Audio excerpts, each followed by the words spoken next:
Hello friends, welcome to the course. As you may know or perhaps not know, we all negotiate on a daily basis. We do it all the time in every single interaction we have in our life. We negotiate with our friends, our spouse, our parents, our children. We negotiate in multiple situations like when we are renting an apartment, buying a car, buying a house, or when we apply for a job. Negotiation is also the key to business success, as no business can survive without profitable contracts. And in addition, negotiation skills are important to your career advancement. Negotiation research and theory draws on a multitude of fields, including neuroscience, psychology, economics, law, communication, sociology, anthropology, and many more. It's understandable that people aren't experts in all of these fields. I'm not either.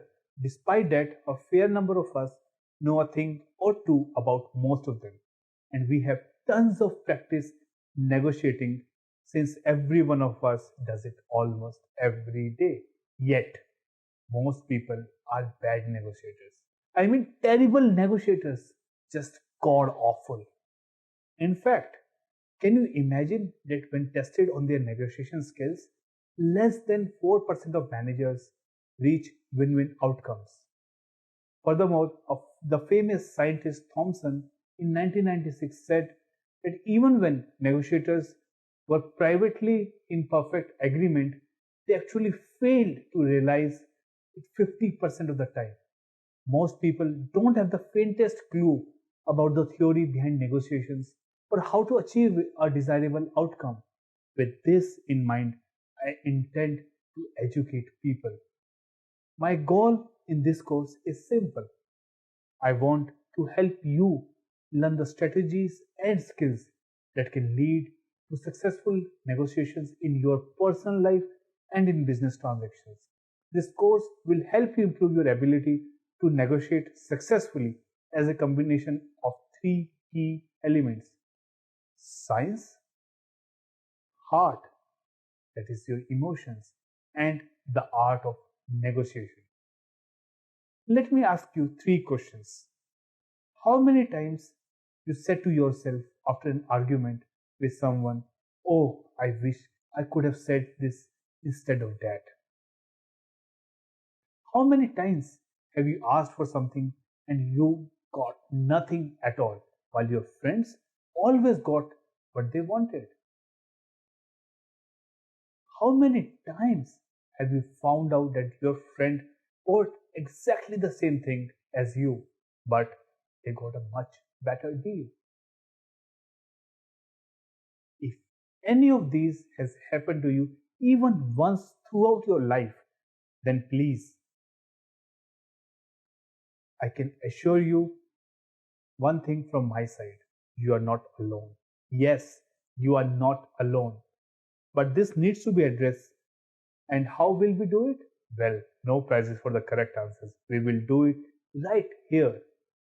I welcome you on this journey to become a more confident, powerful, and effective negotiator. Our proven system, key strategies, and skills apply to all types of negotiations, whether you are buying your first car or you're negotiating for a better salary. Let me tell you about myself. I used to hate negotiations. Till few years back, I always tried to negotiate for a minute or so whenever I was buying or selling anything, and then knowing my skills, I used to give up and settle on whatever the other person was asking. Yet, you may not be as bad as I was. One day, I felt very embarrassed when I found out that I paid 50% more for the same car and the extra accessories that my friend bought from the same dealer. That I decided that I have to become the top 1% master negotiator in the world. I spent countless number of hours reviewing many online and offline courses, reading books, articles, watching videos from famous authors, book writers, and at the end, I realized that all the information out there is good, but it can be improved a lot if we add the angle of neuroscience into the process of negotiations. As humans have evolved faster than anyone could have imagined, our behavior changed proportionality to our evolution. Hence, study of human brain neuroscience will give you unprecedented advantage in any field concerning human behavior, especially negotiations. Now, you don't have to devote your life to negotiations actively, but the more you know about what's going on around you, the more you can make critical interventions. And so, my students learn to be exquisitely more conscious of the world around them. A simple analogy is about the difference between an expert and not an expert knowledge. Non-expert looks at the field as it is flat land, and expert looks at the same field and begins to see little peaks and valleys. It takes no more time, no more energy for the expert to collect the greater amount of information from that same landscape that the non-expert did. In addition, the expert can make much better use of that information to pursue opportunities or minimize risks.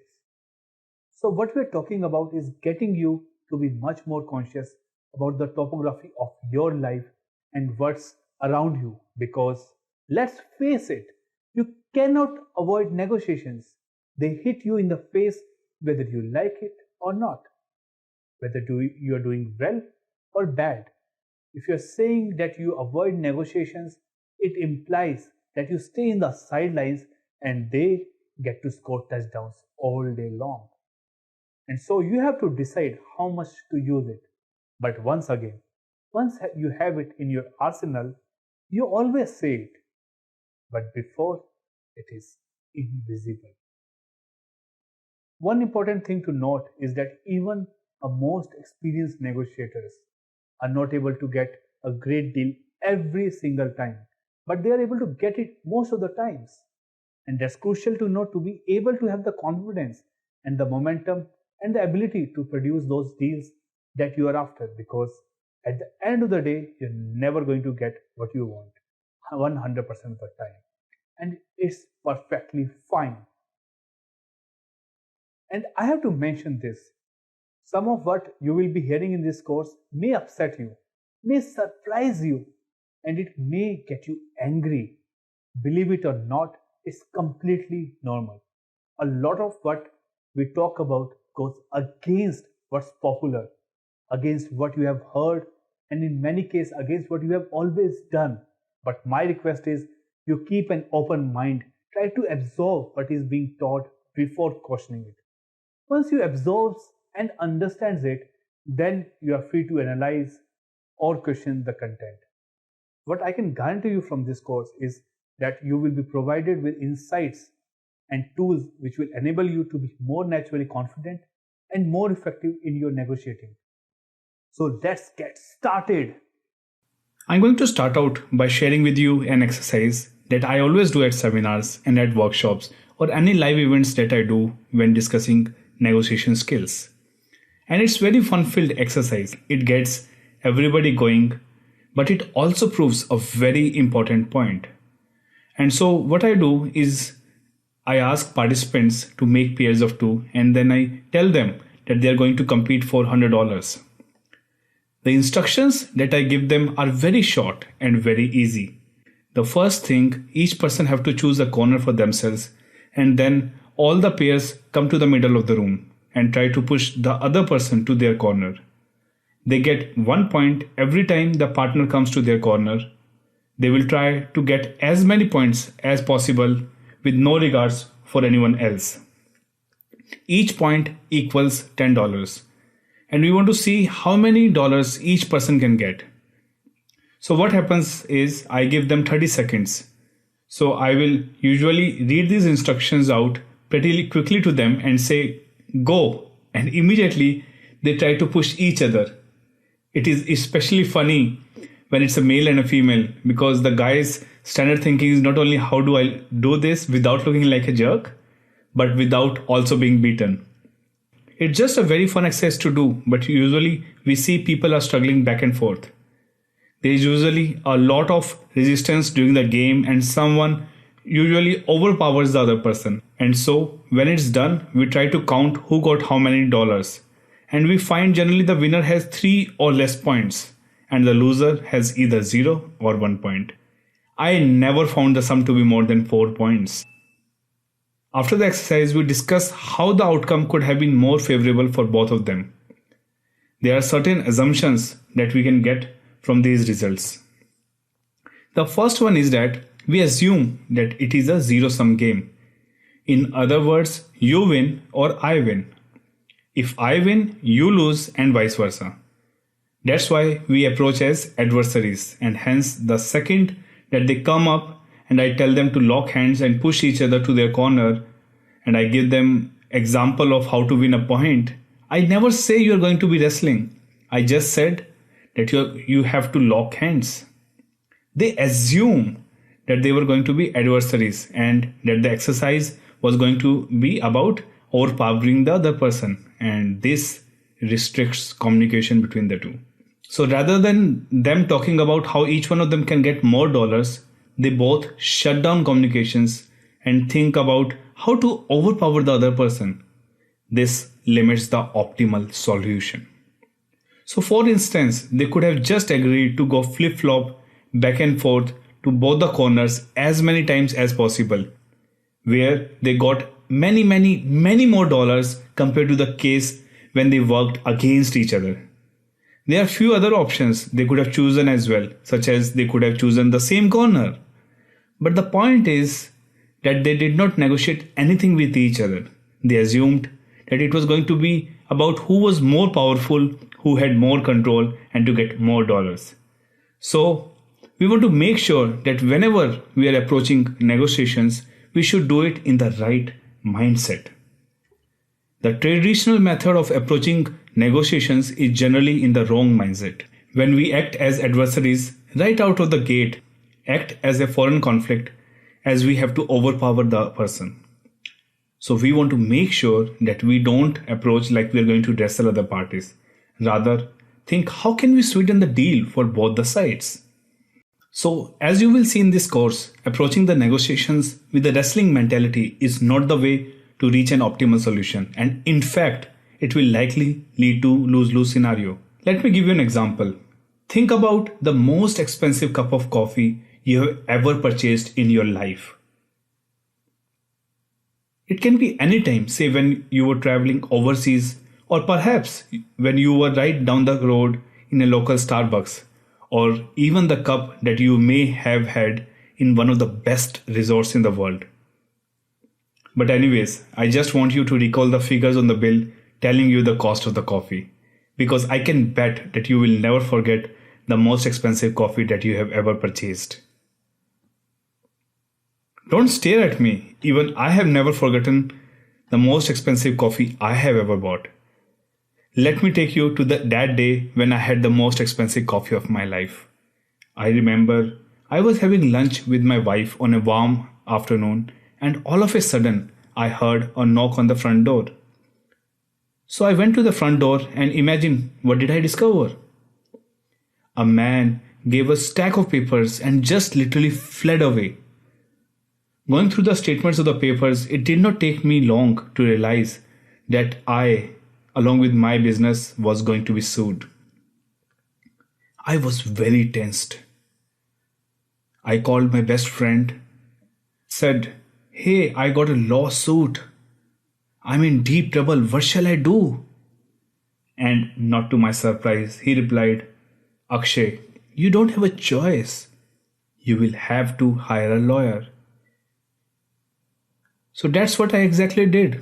Fast forward 9 months later, and thousands of dollars in attorney fee later, I found that I was no further along than I was when I first received the lawsuit. And both sides at this point of time were completely worn out over the whole process. We all realized that there was only one party that was benefiting from the entire case. Can you guess who? No prizes for the correct answer. It were the attorneys. So now we plan to do something different.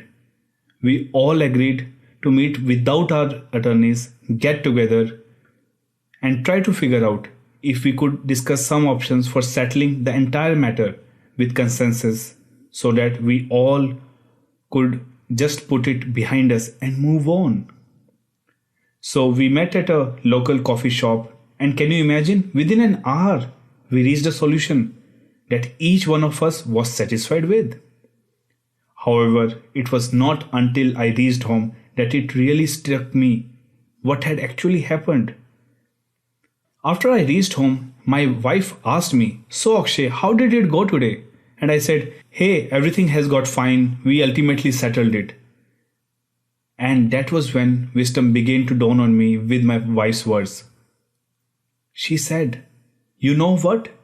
If you had approached this problem with a different mindset from day one, you could have settled this matter precious 9 months back and could have actually saved a fortune that you drained in attorney's fee. But instead, you bought the most expensive cup of coffee you will ever buy." And you know what, my friends? I hate to admit, but she was actually right. When we approach a negotiation with a right mindset, there is definitely a much better chance of a favorable solution for everyone involved. In this lecture, we will talk about the top 5 negotiation myths that most of the people have throughout their life. A philosophy professor gave an unusual test to his class.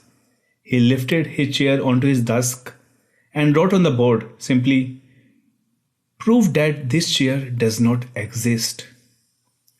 The class set to work composing long, complex explanations, except one student who took just 30 seconds to complete and hand in his paper, attracting surprised glances from his classmates and the professor. Some days later, the class received their grades for the test. The student who took 30 seconds was just the best. Can you guess what his answer was? His answer was, "What chair?" Misconceptions and myths about negotiations abound just as they do in any trade. However, my friend, being abound does not imply being fruitful. Blind beliefs in several of the main negotiation myths can ultimately harm a negotiation and prevent the process from being successful. Some common myths in the domain of negotiation include the following. The first myth is someone always loses in negotiation. The idea that all negotiations end up with a loser in the end is untrue. Trust me, it's a lie. Not all negotiations are win-lose scenarios.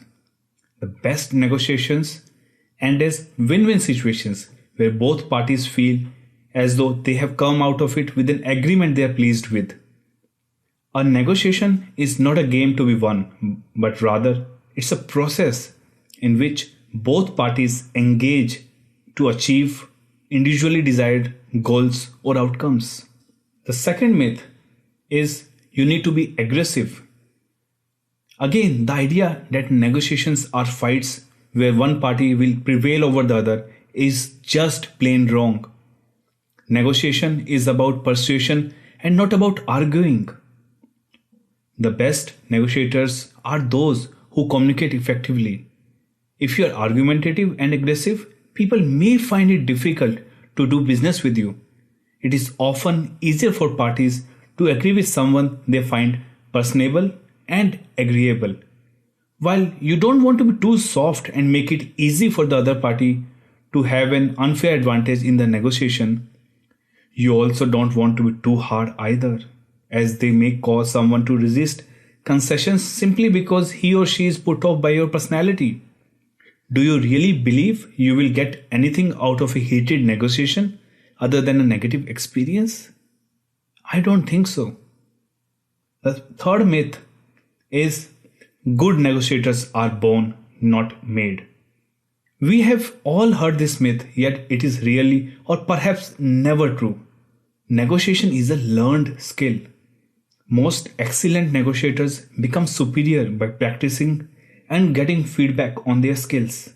You can certainly improve your negotiation skills by attending this course. Also, the more you negotiate, the better you will become. Myth number 4. Experience is the great teacher. Professionals benefit from experience and negotiations are no exception. Still, experience is just one teacher, not necessarily the best teacher. It is natural to feel confident about your skills after gaining extensive experience. But it can be a mistake to grant too much credit to experience alone. Confidence can be a double-edged sword and may derail a negotiation by encouraging excessive risk-taking. Successful negotiating requires the awareness that a strategy that worked in the past may not work in every situation. Even after years of practice, research and preparation remain vital components of a negotiator's toolbox. Experience can provide negotiators with a beneficial level of comfort, but it won't compensate for an absence of training in effective techniques and strategies. The last myth is good negotiators rely solely on intuition. This is something I would just laugh at. Negotiators who rely solely on intuition are taking big risks that are unlikely to pay off in the end. However, what outside observers refer to as instinct is more likely the result of the skills learned through training and practice. The best negotiators walk into negotiations with a plan. Having done their research, they're able to have objective data and or ideas from independent expert consultants to help in successful negotiation. Preparation isn't optional, it is necessary. I am sure that by understanding these myths and misconceptions, it is possible for you now to gain a deeper knowledge of the factors that play a role in the development of a skilled and successful negotiator. To become a successful negotiator, you should gain experience with a comparison of outcomes, comparison of approaches, experimentation, and discussions with fellow negotiators. Welcome to the first module, which promises to tell you the secret of how to make a millionaire mindset. I know it's not really part of the negotiation process, but I actually think the biggest reason we don't negotiate and get a great deal is because we don't even try. We decide not to negotiate at all for various reasons. So I think this first module is really important, and I am hoping to persuade you to overcome all your fears and barriers and to decide to negotiate more often. Let me ask you, why do we avoid negotiating? What do we say to ourselves in our heads when we think I should just pay the full price? We have all sorts of false excuses. Things like, I don't have time, or they probably would not negotiate with me, or what if they don't like me, or what if they laugh at me? Interestingly, all of us have these fears and these excuses. But if you think about your excuses again, you will realize that they are nothing but mind blocks. For example, you may often say, I haven't got time. Imagine if you save $50,000 while negotiating for your home, or even $1,000 while buying your next car. There could not be better use of your time than to negotiate for a better deal. You probably need to spend 15 minutes to negotiate and get 1,000 off a car. That's $4,000 per hour. I think you would be mad not to spend that time. You may ask me, what about the fact that it's a bit scary? Well, I completely agree with you. It is. But of course, practice makes man perfect, and you got to keep doing it to get better at it. Imagine what happened when you started driving the car the first time. I'm sure you must have been terrified by the road traffic, steering wheel, blind spots, and the road rules, and many more things. After months of driving, nowadays it must have become natural to you. Same is the case with negotiations. In the starting, you need to make a conscious effort to force yourself to negotiate, and slowly this process becomes natural to you as it gets into your subconscious mind. In addition, let me tell you some of the mind tricks that you can play on yourself to overcome those fears. We keep on telling ourselves that something will definitely go wrong, and we are going to see that actually nothing will really go wrong. A simple mind trick that worked every time for my students to negotiate, where they really felt like it is to tell yourself that the other person is probably laughing at you. So when you're looking to buy a sofa for $2,000 and you're thinking, well, it is quite a good price and I should probably pay it, say to yourself that the other person would probably be laughing at me. They probably bought it in $1,000 and selling it for $2,000. They probably can't believe that someone is going to buy such an old-fashioned or ugly sofa in even $1,000. If you think they are probably laughing at you, believe me, it makes you stronger. You think, right, I am going to get some money of this. This is the most effective tip to negotiate. That is, tell yourself that they are probably laughing at you. Biggest reason we fear negotiating is probably the 3 E's: embarrassment, ego, and esteem. It is probably our pride that we don't want to look cheap. If we go in to negotiate for a car and they just say, sorry, we can't reduce it, and you say, oh well, I'll pay the full price, then there is a feeling that they're going to be thinking, yeah, we knew you would. In addition, some people fear that they may not like us, isn't it? Firstly, 99% of the times you will never meet that person again. And for the rest 1%, they will respect you more because you are ready to ask for a better deal. Secondly, if you get $1,000 off while buying a car, who cares whether they like you or not when you're going to deal with them only for first time? Lastly, think whether they're going to like you more if you pay them more. Most probably not. You know what? Because they may think you're a mug and have extra money, which is worse. So how do we overcome these feelings and fears? As we discussed earlier, the answer is to think of it as a game. Negotiation is just a game. Whenever there is a car show in your area, you should definitely go and tell yourself, I'm going to mess with their heads. I will have a laugh. I'm going to play every bit of a game. And of course, to them, it's a game. They are playing all day, every day.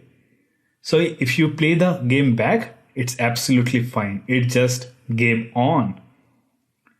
I'll give you an example of this. Imagine if you are buying a second-hand BMW car from an old man and they want $20,000. Suppose you need to bid a bit outrageous and offer only $10,000 for the car. You said, I really like the car, but I can't really quite afford it as I don't have any savings. But I really need a car. So if you could bring it down to 10,000, I could buy it. Suppose they immediately say yes and agree for $10,000 right away. How would you feel about that? Think about it. Well, I think first of all you are thinking maybe I could have got it cheaper. So now you're not happy with the price that you yourself got it. You're also thinking what's wrong with the car as they just want to sell it. So they have made you unhappy about the car and the price. And how do you feel about them? You probably just think they are weak or stupid. Or maybe they are trying to rip you off with this $20,000 starting price. But you're not happy with them or the price of the car. You are unhappy because they gave you what you wanted instantly. They actually did not do you any favor by not negotiating. What they could have done when you said 10,000, they should have said, oh, I don't know. We could maybe come down from 20,000 to 18,000. And if you haggled really hard, the tough negotiation gotten down to 15 and a half. You would have been happy with the price. You have been happy with the car and happier with them in a way. So forget this thing about being liked or being embarrassed. Think that it would probably make the other person less happy if you don't negotiate. I think the next big reason why people avoid negotiating is fear of losing the deal. What if by trying to negotiate, you might end up losing the deal completely? Now, I want to tell you that it cannot happen. You can't fail to get the deal just because you try to negotiate. If you think that you are in a room with somebody negotiating, there are only two ways that the negotiation can finish prematurely. One is if you walk out, and the other one is if they walk out. Now, there is only going to be walk out or throw you out if you are rude. So, for a start, always be nice. If you're going to negotiate for a bed, don't say $800 for that pile of rubbish. You have got to be joking. If you do that, they might throw you out. But if you just say, I love the bed, but I just can't afford it, blame it on yourself. I love the bed, but I just can't afford it. Could you do a better price for me? They're not going to throw you out for that. So that's the kind of first rule. Blame it on yourself. Don't be rude. So they are not going to throw you out. But what about you walking out? Is it okay to walk away, maybe with a plan of coming back later? The answer is yes. It's absolutely and perfectly alright to walk out, provided you are prepared to come back later. So you must be prepared to crumble, as I call it, and come back in. Let me give you an example. Last year in summers, we wanted an extra TV for our basement so that we can go and watch TV in basement whenever we want to. In my apartment's internal notice board, someone published to sell a used 80-inch LED TV and asked for $800. I and my wife went to buy the TV and I was sure that I will get it for $500 or less based on my expertise in negotiations. So I went there and said, I like the TV, but I think $800 is very high. I'm ready to buy it for $400. He said, No, the price is $800. And I said to him, I know you are asking for $800, but I am offering you $400. And he said, No, I want $800. This is kept in a very good condition. So I said to him, well, okay, I'll give you $500 then. And he again said, no, $800. I said, okay, I will give you $600. $600 is my last price. That's it. I'm not going to pay you anymore. And he said, no, I want $800. I just said, I'm not paying that. Goodbye. Come on, dear. We are leaving. And we walked away. As we walked away, my wife is saying, well, it didn't go very well, did it?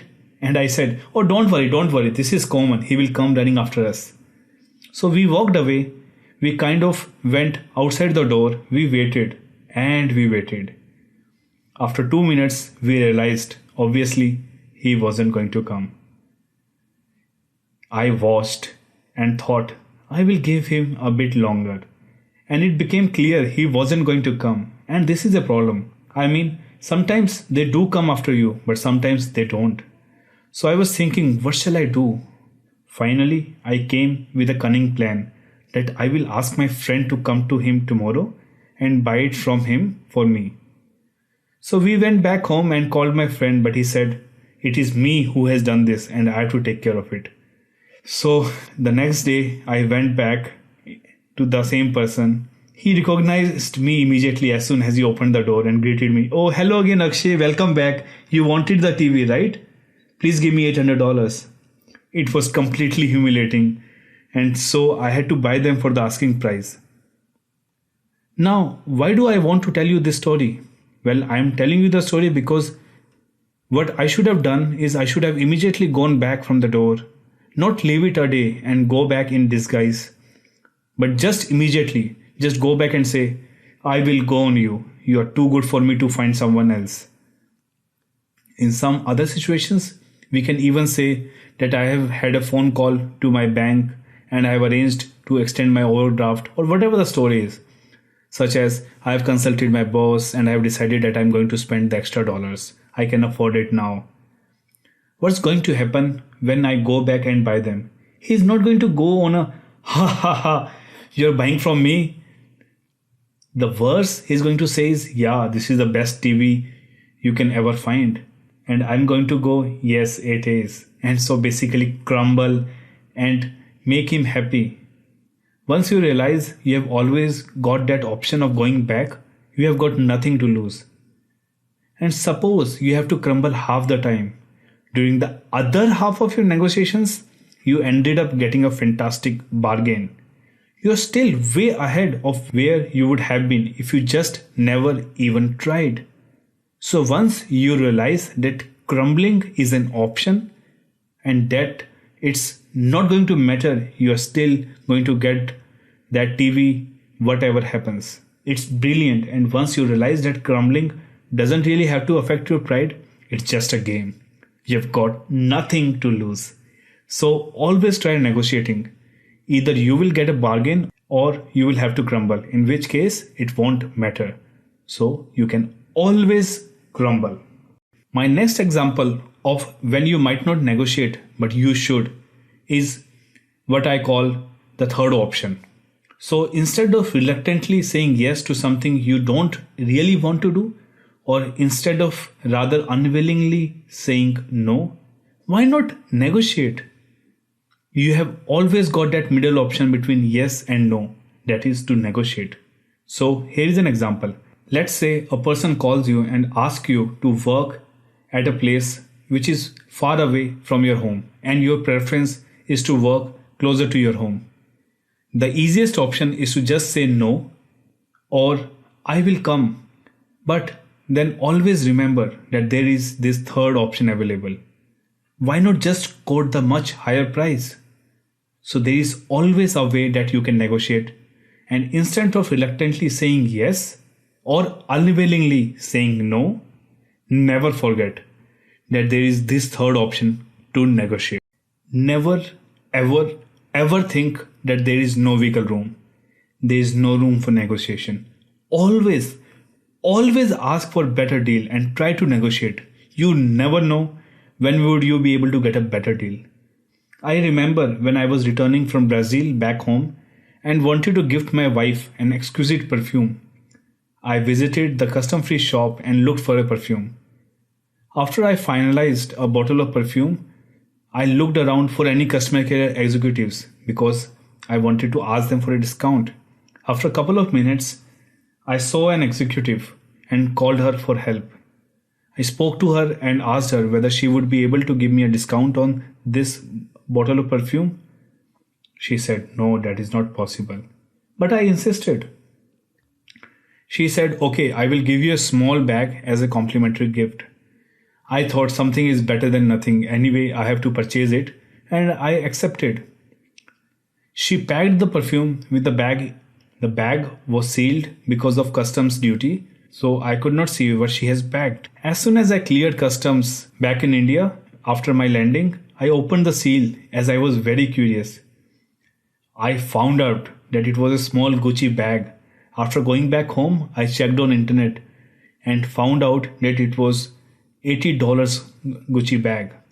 So you can imagine how happy I was to get a free $80 bag for $100 perfume. Welcome to the next module. The mindset that will help you become an advanced negotiator is the understanding mindset. When you approach negotiations, approach them from a place of understanding. We are talking about understanding of the other person with whom we are negotiating, because people have different perceptions. And as we all know that the perception is the only reality. We also want to understand that people bring their different personalities, experiences, values and emotions to the table. And we may not necessarily know that those are until we take the time to understand them. We want to remember that misunderstandings lead to understandings instead of negative emotions when we take the time to listen and understand. And lastly, tell me the 2 reasons why people do anything. Think of the two reasons and say it aloud. Yes, you are correct. Pain and pleasure. If you think about it, there are only two reasons why people do anything. They are either moving away from pain or towards pleasure, sometimes both. But we always include one of those two. For example, if you are buying a car, it is either to get rid of the pain by calling taxi again and again, or pleasure of traveling with family with complete privacy, or pleasure of complete freedom to go wherever you want, whenever you want. So, I want to try to figure out what the pain and pleasure that the other parties have so that we can then motivate them towards a favorable outcome for everybody involved. So, just remember, always approach negotiations from a place of understanding. Focus on the right things. Focus on the problem, not the person. Whenever you're negotiating with someone, you know that you might need to contact them again. Always remember that the final goal is not to win, but the goal is to find long term solutions. You may not need the long term solution for a situation when you're doing a one time dealing with another person to buy or sell a thing. Still, if you focus on the problem, you will be able to crack a much better deal. We want to go from competition to cooperation. When you get attacked, you should use the following strategy: acknowledge, align, and realign. For example, you can acknowledge by saying, Mr. Brown, I completely understand that this is upsetting. You could then align by saying, I do feel the same way. And then you could realign by saying, I know that you want to find a favorable solution as quickly as possible. So why don't you and I work together and focus on the problem so that we can find that favorable solution as quickly as possible. Just make sure that you don't get caught in a crossfire or back and forth with someone, because this will quickly derail the negotiation and take it in a direction nobody wants it to go. So we should use acknowledge, align, and realign strategy when we get attacked. We also want to separate the factual level of an argument from the interpersonal level. We want to keep things on the facts. Don't let it go to an interpersonal level. Lastly, never create distance by making personal attacks. It shifts focus from facts to emotions. And when we take off our sight of the facts and we start bringing in emotions to the table, that's when we start getting off track as well. We want to make sure that we focus on the facts and leave the emotions out of it. So lastly, we want to make sure that we focus on the problem, not the person. For example, let me tell you an incident that happened with one of my best friends, Mark. He's a very successful real estate agent. At that time, he was selling a house whose asking price was about 900,000, and he had just spoken to the seller who told that he didn't like the activity the house was getting, and there were other comparables in the market that may suggest that he needs to lower the price. After a couple of discussions, they thought that they should reduce the price by $75,000. That is, the price would be $825,000. But right at the time they agreed to do so, a buyer's agent sent an email stating that his client wants to see the house for the fourth time. It was obvious from his experience that the fourth showing means there is almost always an offer. And if there is not an offer, there is a good explanation why there isn't one. So they decided to wait until the fourth showing. After the showing, the other agent said they loved it and he was expecting an offer to come, but it never came. A week later, Mark called the agent and he said, "Hey, what's going on with your buyers? Are they interested in the property or not? Because we are about to make some decision on how we move forward with the listing." He said, "You know what? They loved the house, but I just can't figure it out why they won't pull the trigger." And so, of course, the natural tendency is to lower the price and see if they will take it out a lower price. But Mark, being the master negotiator that he is, decided to try a different approach. He said, "Why don't we get everybody on the phone on a conference call so that I can speak to your buyers and find out exactly what is they want? And I will know whether or not it's something that my sellers can do. And if they are not interested, that's good information to know also." So that's what they did. They got on a conference call, and it didn't take Mark very long to find out that the house that the potential buyers owned earlier had a pool, and their daughter had drowned in the pool. She was 3 years old, and they still had another son. So they were terrified that if they purchased this home, their son would somehow drown in the pool. And so that was a huge concern of theirs. Otherwise, it was absolutely their dream home. So Mark negotiated that they would fill in the pool and pay for the cost of filling it in and landscaping over it if they would pay the full purchase price of the property.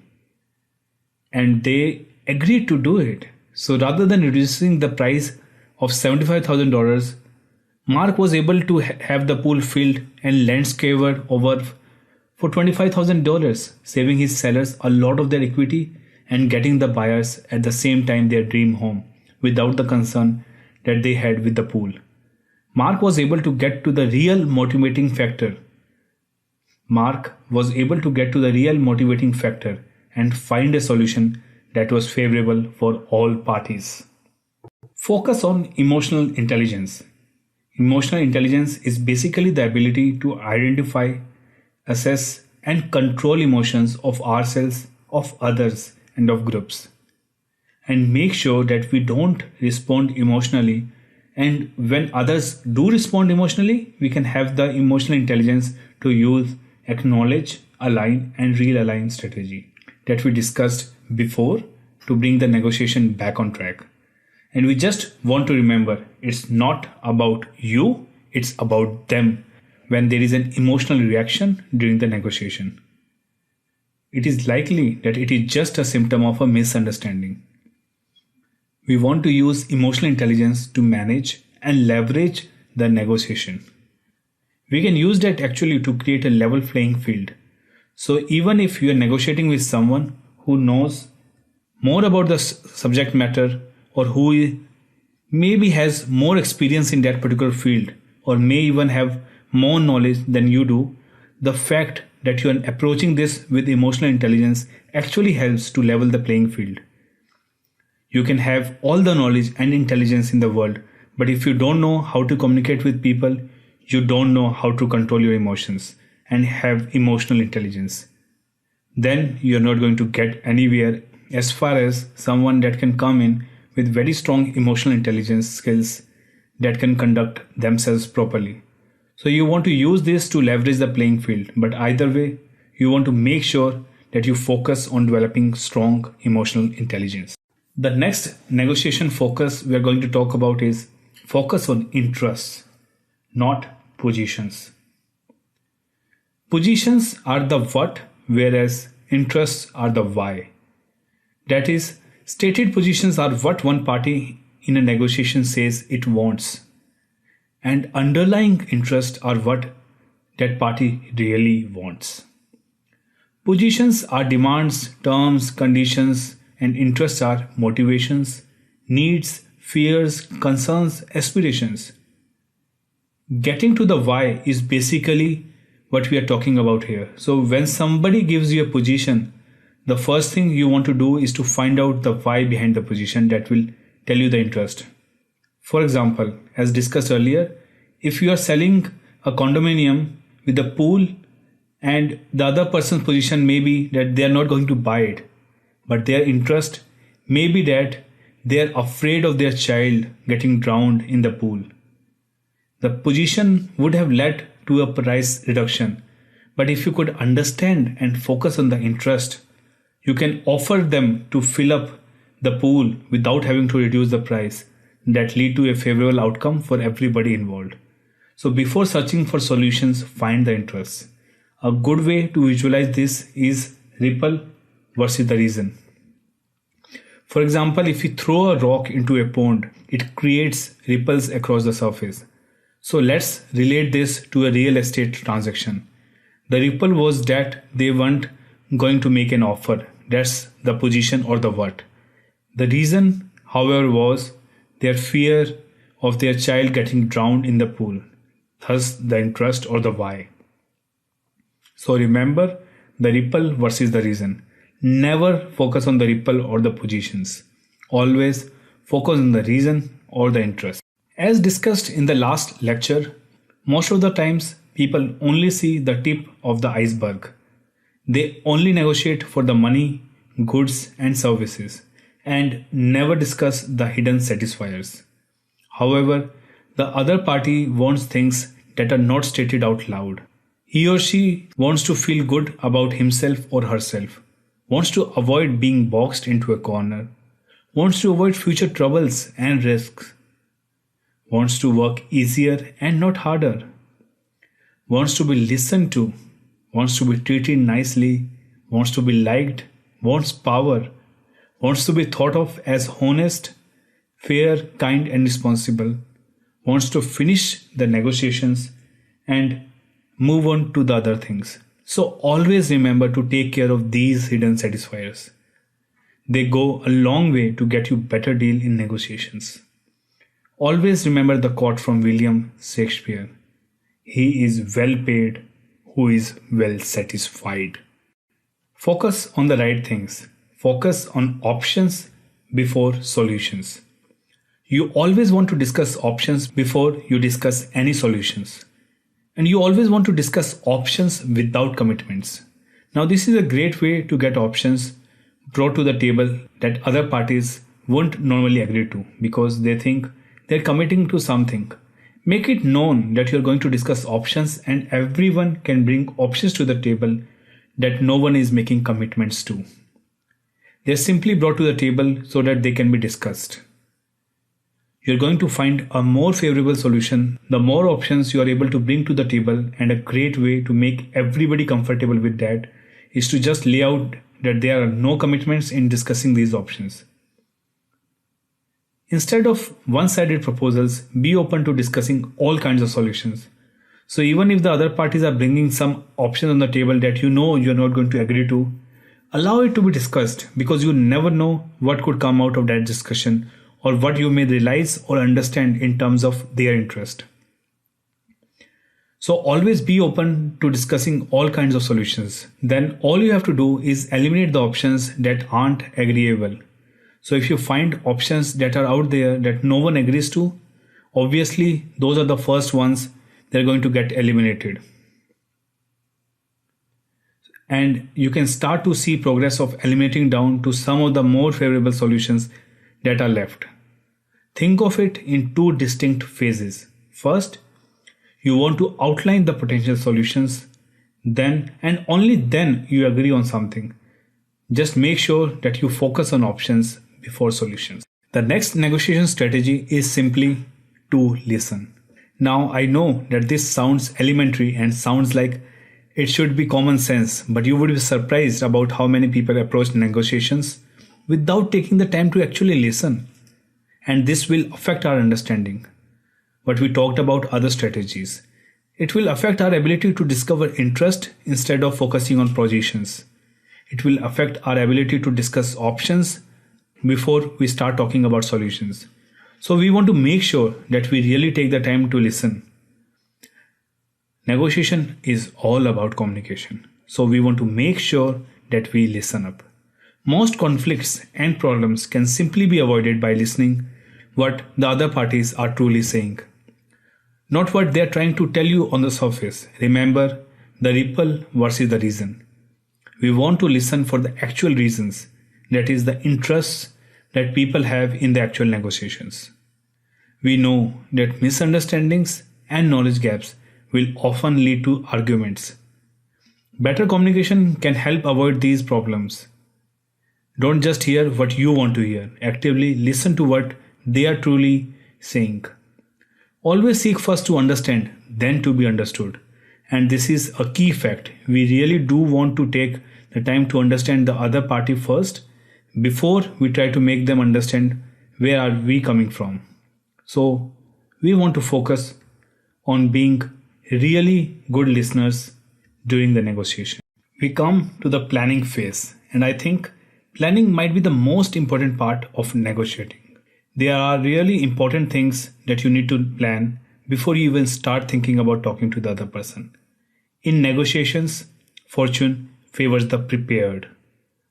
It is essential that you bring with you all of the ammunition that you can muster in order to persuade the other side.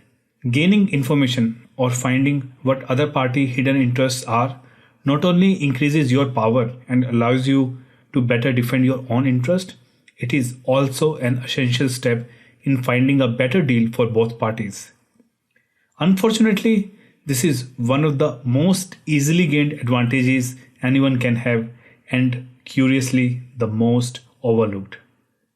It is also the one area that a person on the other side of the table likes to exploit the most if you have not done your research, your homework. You have made it easy for them to take advantage of you. As soon as they know that you have not done your homework, you are tossed. Ask yourself, can you really afford to enter into the negotiation just because of lack of preparation? Research is one of the cheapest and most powerful allies you can put on your side, generally speaking. Your only cost for research these days is your time and effort. I mean, with Google, Yahoo, and a long list of others. You have plenty of instantly available resources on any subject you can think of. The more you know about the product or service you are planning to buy, the more confident you will become when you go nose to nose with the person you will need to negotiate with. For example, you're buying a car, research the type of car you're interested in and find out how much is it selling for in your part of the country. Prices can vary from region to region. Find out what the selling price is for certain amount of mileage, interior condition, body condition, and so on. Find out what the insurance cost for the car you want to buy before you buy it, as many people get surprised to know the insurance charges and then they ultimately can't even afford the car because of the insurance cost. The same applies when asking for a raise or a promotion. Yes, it will be a bit of work and it can be a bit confusing at first as heck. I can tell you it can be even downright overwhelming sometimes. But sticking with it will always pay off. Time spent in researching what you want will enable you to act with clarity and certainty when it's time to negotiate. So, whether you need to buy something or you're just asking for help, proper research and your own expertise is always 100% in your control. It's a good idea to build a practice of research in the products and services you need, and you will see your percentage of success go way up. If you are really just starting out, sit with someone you trust who has more experience than you with the product or the service that you want to buy. They can guide you and help you to gain confidence in the process, but let them only help you, but not do the research for you. Remember, it's you who are building that research muscle. You may even discover that becoming a fast expert is a whole lot of fun. Before long, you will have a bit more confidence, and every increase you have in confidence will be a huge benefit when it's time to negotiate. You can look at the pyramid of planning to understand it in more detail. So at the bottom of the pyramid, it's review, negotiation background and objectives. So this is the base of the pyramid and the most important thing. Next thing is facts, averages and statistics that you can back whatever you're saying during the negotiation. The third thing is identify the true decision maker. It's always best to know who the decision maker is so that you can lay down your arguments based on what that decision maker needs are. Next, surface potential problems. Why they might say no. There are a lot of times the other person may not tell you his problems or come up with objectives. Most of the times the other person may not tell you their potential problems or objections. So it's best to know what they are so that you can address them right in your arguments. Next, you should look for a common ground, the common interest which binds the argument, and then you can negotiate on the differences. Then search for solutions to the other side of the problems. There could be very simple solutions to their problems, which might be very beneficial for you. Then you should consider about the opening offer and what should you demand, how much you should demand. Then you should look at information gathering. Then you need to know the tactics to guard against dirty tricks. Then fact finding, and lastly closing and deadline tactics.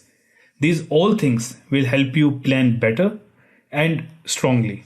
So you should always plan before entering into a negotiation.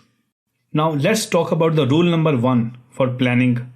In fact, probably the rule number 1 for all the negotiation. It is set your walkaway point and never ever go beyond it. Never go beyond your walkaway point. I think I put that fair clearly, haven't I? Let me explain a little bit more about this. Suppose you are looking at your dream holiday, and suppose you are prepared to spend, let's say, $7,000 for your dream holiday. And suppose you're going to talk to a travel agent and it's $9,000 and you think, oh, I can't afford it. And suppose you negotiate and you get them all the way down to $7,020. You must be proud of yourself that you managed to get him down nearly $2,000. Ask yourself a question. Should you take a holiday for $7,020? Would you take the whole holiday for $7,020? I bet you would. And I bet you think I would, but I wouldn't. Because I never break rule number 1, which is never go beyond your walkaway point. Believe me, I would walk away from my dream holiday over just $20. Similarly, if someone is offering me the chance to do a training course for them based on where they are and how busy I am and things are, I set up a walkaway point in terms of certain amount of money I want to be paid for. And I won't go below that point. And if they've got, say, $50 less than my walkaway point, I won't do it. I would rather sit at my home and do nothing than do a course for slightly below my walkaway point. You must be wondering, why is this? Why am I so obsessive about this? Now, the logical argument just says if you're buying something, don't pay more than your walkaway point because you're making a loss on the deal. If the holidays are worth $7,000 and you pay $7,020, then in a way you have made a loss on that deal. That's the logical argument. But the real argument is the emotional argument. Because we always act emotionally before we act rationally. And the emotional argument is if you ever go beyond your limit, even by pennies, what you are really saying is, when I set a limit, I don't really mean it. When I set a limit, I probably will go beyond it because I am weak and spineless. And you must never say that to yourself. You have got to believe that you really mean your limit. So occasionally I do walk away. When I can't quite afford something, when I walk away, I feel good about it because although I'm a bit sad I did not get that deal, I know there will be another one coming along, and also I prove to myself that I am prepared to walk away. And so next time I will be more stronger when I threatened to walk away. I know that I will because I did last time. So when I'm in a negotiation, the other person can kind of feel that I really will walk away. I'll give you an example of this. On a Friday evening, I and my wife went to watch a show that just came to town. We were excited and it took us 1 hour to reach to the place because there was a lot of traffic in between. We went to the ticket counter and I asked for 2 tickets and he said, well, that's $160. And in my mind, I had already set a mental image of $140. And he wasn't going to negotiate. That was just the price. And it was over my limit. So I said to my wife, right, that's too much. We are not going to watch the show. And we went back to our car. And we got in it and we drove home. We did not go to watch the show. How do I feel about that now? Well, a little bit bad maybe. But the point was, it was interesting actually because my wife didn't argue. There was no, oh, it's not fair, I want to go. She kind of knew that when I say no, I mean no. And I think you have got to have that certainty in every negotiation. Some things are just, not negotiable, not worth it. You have to have that walkaway point. because that power is the source of all of your power. If you can't walk away, you have got nothing. So you really must every now and then walk away to show yourself that you can walk away, and that will then come across in your negotiation with other people. And if you do walk away, don't worry, there will always be another show, there will always be another thing coming along. This is really, really important. And just a final thought, it means you need to set your walkaway point very carefully. So the example I started with, that is the holiday one, if you're thinking, wow, I would spend 7,020, then okay, maybe your walkaway point is actually 7,020. Maybe it's 7,200. But there must be some point at which you're going to say that I wouldn't pay for that holiday, however nice the holiday is. I wouldn't pay that much. And that is your real walkaway. And that's the point you must have in your mind. Then if it costs slightly more than that, then tough luck, you're going to walk away. So set your walkaway for very carefully and then never ever go beyond it. Now the next thing to know when you're planning your negotiation is you have got external and internal factors. So there are two numbers you got to think about your walkaway point, and then you will think about your opening offer. So if you're buying a house, your walkaway point might be quite high. You might be prepared to pay quite a lot for the house you are buying. But your opening offer, of course, is got to be really low. So you could really think of this as the two ends of the scale. The point I want to make is that the two ends of scale come from different places. Your walkaway point comes from your internal mind within you and how much do you want the thing, and your opening offer comes from externally, from the market. Let me explain the logic behind it. The walkaway point comes internally from how much you value whatever it might be. So you might be looking at a Ferrari, for example, and the going rate is $150,000, and you're probably thinking that, well, I would like a Ferrari, but I wouldn't pay that much. In fact, I haven't got that much. If the Ferrari was 30,000, I might buy it, or if it's 20,000, I might buy it now. Where does that 20 or 30 comes from? It depends on how much you like Ferrari or how much money you have got, and that depends on you. Now, you probably won't get the Ferrari for 30,000, that's fine. But have you ever asked why did it cost 150,000? It's because that's the amount they can charge, because they could sell every Ferrari that they make at that price. So if they make say 1,000 a year, that's the price 1,000 people will pay, and for those 1,000 people, they have got an internal Ferrari value of $150,000. So for everything you might buy, every situation you have an internal value of how much you are prepared to pay for it. I mentioned earlier on that I might want to be paid more for a training course. That's a long away from me. Now they may have a local trainer who is prepared to do it for less because he lives locally, and that's fine. He has a different internal value to the one that I do. But my value, because I have got to travel, is that I want to be paid quite a bit for that one, and if not, I won't do it. So my walkaway point is internally set. And you must not start thinking about going rate and market prices. Don't start thinking, well, the Ferrari do cost $150,000, so maybe that's what I should pay. No. If you haven't got the money or you don't really like Ferrari, don't pay the price. So that's your walkaway point, internally set. Your opening offer is based on the market. Your opening offer really should be based on what you might get, or what you might get depends on what other people are offering. So you need to have some market knowledge. You need to know about the going rate for the thing you want to buy or sell.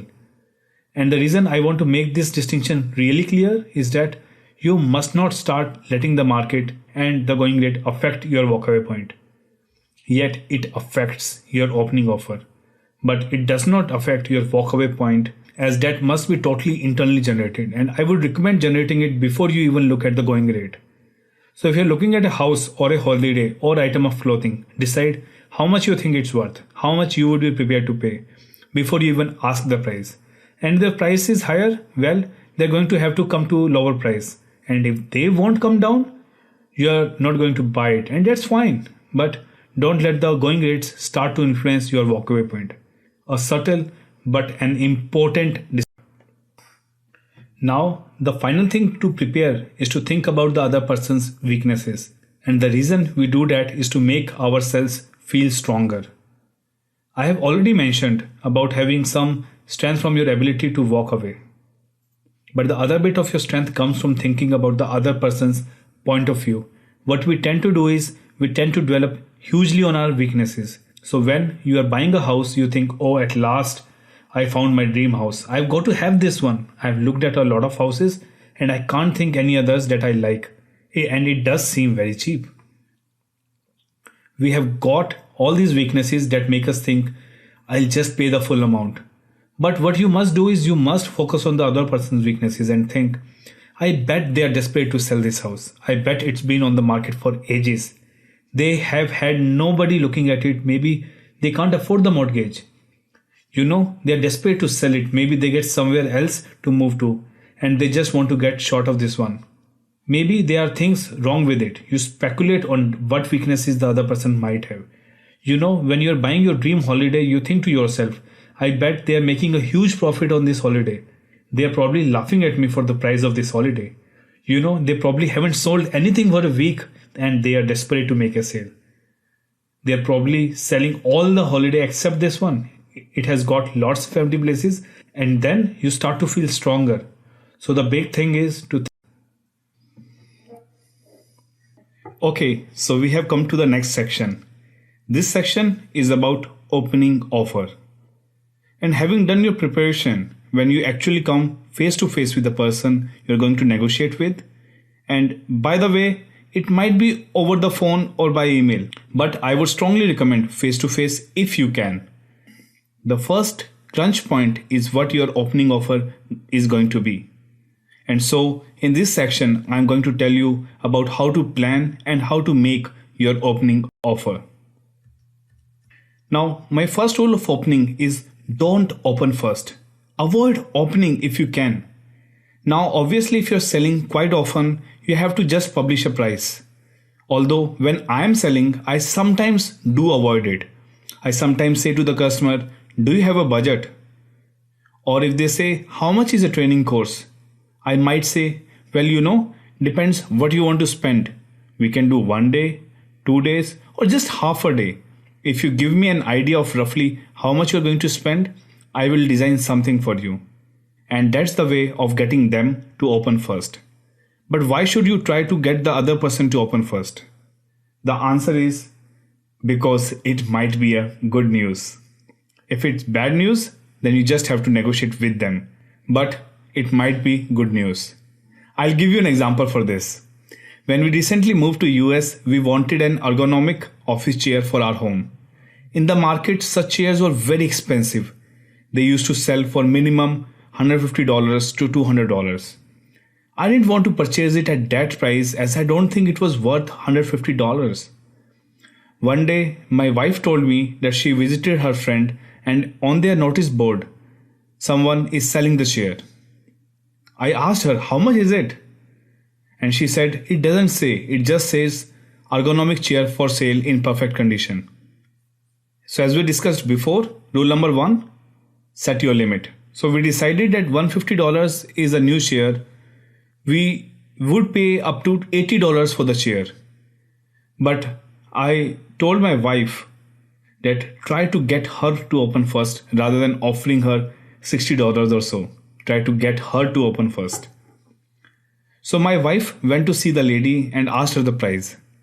She said, I don't know. Do you want to make me an offer? My wife said, well, I don't know. How much do you want? Which is quite clever, asking it back. How much do you want? And she said, oh, I don't know, probably $30. And my wife was actually expecting her to say $80 or something like that and have a dilemma of whether to take it or try to get it down to $70. And then she asked for $30. My wife was actually speechless and was about to say, well, let me give you $50 at least. Meanwhile, the other lady said, whether the $30 is too much, and if yes, she will also include an ottoman as well. So my wife went, all right. So she came with the chair and the ottoman, which was pretty much better, by the way, for only $30. And that was all because she got her to open first. So that's really important little rule. Get the other person to open first. Now, I have been talking about knowing what their weaknesses might be and trying to get them to open first.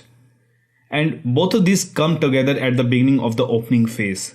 Because the best thing is to say as little as you can. Just ask lots of questions and listen.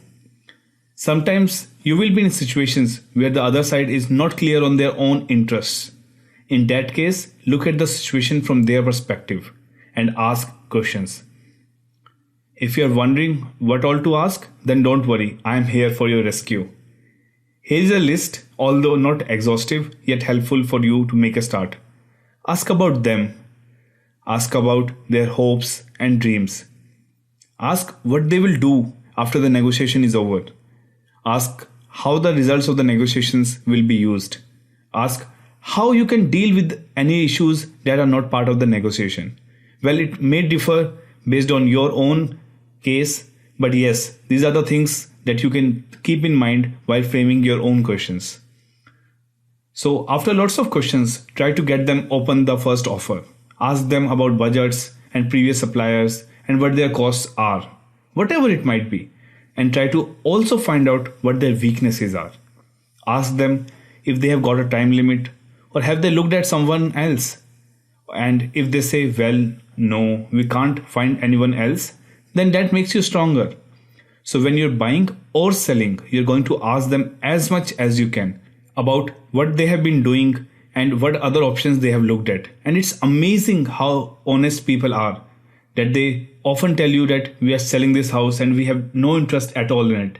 And we are even thinking of dropping the price as we are desperate to sell it because we have found somewhere else to go. And you just think in your heart, aha, obviously. But you don't say it out loud, obviously.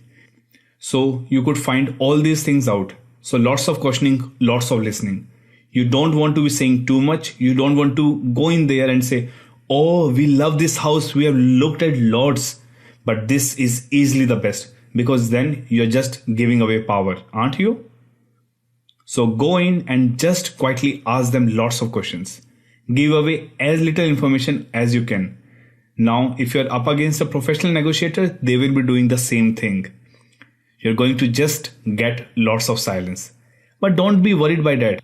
Just sit there and just say, so any other problems? And just take it easy. Try to get them to crack first and talk first. But 9 times out of the 10, the other person has no idea what's going on. And as soon as you ask some questions, they will be just telling you about all their weaknesses. So that's an easy rule, isn't it? Ask lots of questions and listen. So now we come to how to set your own opening offer. How do you decide what price to ask or what offer to make if you're buying? Let me give you a good example. Imagine you're buying a house. Tell me, how do you decide what you're going to put? And by the way, we are not talking about options here or putting in a bid for something, because clearly if you go for quite an ambitious offer, you're probably not going to get the negotiation going a lot further. We're talking about face-to-face conversation with the person saying to them, I can't afford that. I can only afford X. And the opening offers got to be reasonably strong if you think about the logic of this. Imagine the house is 300,000. First of all, what would you expect it to get it for? Do you expect to get a little bit of money off? Wouldn't you suppose you would expect it to get it for 290? You should be quite disappointed if you even didn't get $10,000 off. Wouldn't you suppose you would expect to get it for 290? You should be quite disappointed if you didn't get 10,000 off, because everyone had an extra margin on that they will take it off later. So we are expecting 290. Then ask yourself, what might you get it for? So if you're desperate to sell it and been on the market for a while and they're quite rich, maybe they will come down to 270. Maybe 270 is the best you might get it for. In which case you need to offer them 250 or 260. Because if you don't offer them less than 270, you're never going to get it for 270. So you offer them 260 on the basis that they might be desperate to sell it now. However, they may well not be desperate to sell it and they may be quite shocked by your 260. And they might go, "What? We can't possibly do that." In which case, it's game on. And you will have to come back up to 270, 280 or whatever. But the only hope of getting it maybe for 270 is to open it at 260. So you have to open lower than the best you might get. And similarly, if you're selling something, you have got to ask for more than the most you might get. Otherwise, you will never get that best deal that's out there. So that's how you set your opening offer. And the little subsection is that you need to go to justify it. So if you're selling it for a certain amount, you need to say something like, "As you know, it has taken me 3 weeks to make it. And it is incredibly difficult and the paint is very expensive and that's why." And similarly, if you're going for a very low offer, you need to say, "You know, I only work for a non-profit organization and I am very poor and this is all I can afford," or some sort of justification. Or, "You know, we have sold our other house but we didn't get that much of money for it," or something. You need to have some way of justifying your opening offer. I would never ask you to lie, but yes, have those arguments ready to justify your opening offer. And that's the rule. Make sure the opening offer is lower than the best that you might get. Let me tell you a big secret to have an instantaneous impact of opening offer. Don't open with a round number. So to make it simple, in the last example, I was saying offer them 260. But actually it would be better if you offer them 257 or 264 rather than 260. I quite like 7s and 4s actually, because 9s are an obvious ploy out there and 1s aren't worth bothering with. But if you say I can only afford 257,000, it would definitely be ridiculous to go right down to pennies, but just I can only afford 257,000 or even 257,400. Why is that better? Well, if you just offer them 260,000, it just sounds like you have made that number up.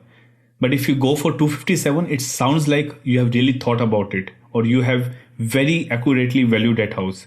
That really is what the house is actually worth, or you have collected together every last calling from your piggy bank and that's really all you have got. So a very precise opening offer is a good idea and dead easy to do. And the other advantage of doing that is that they won't attack you back if you do that.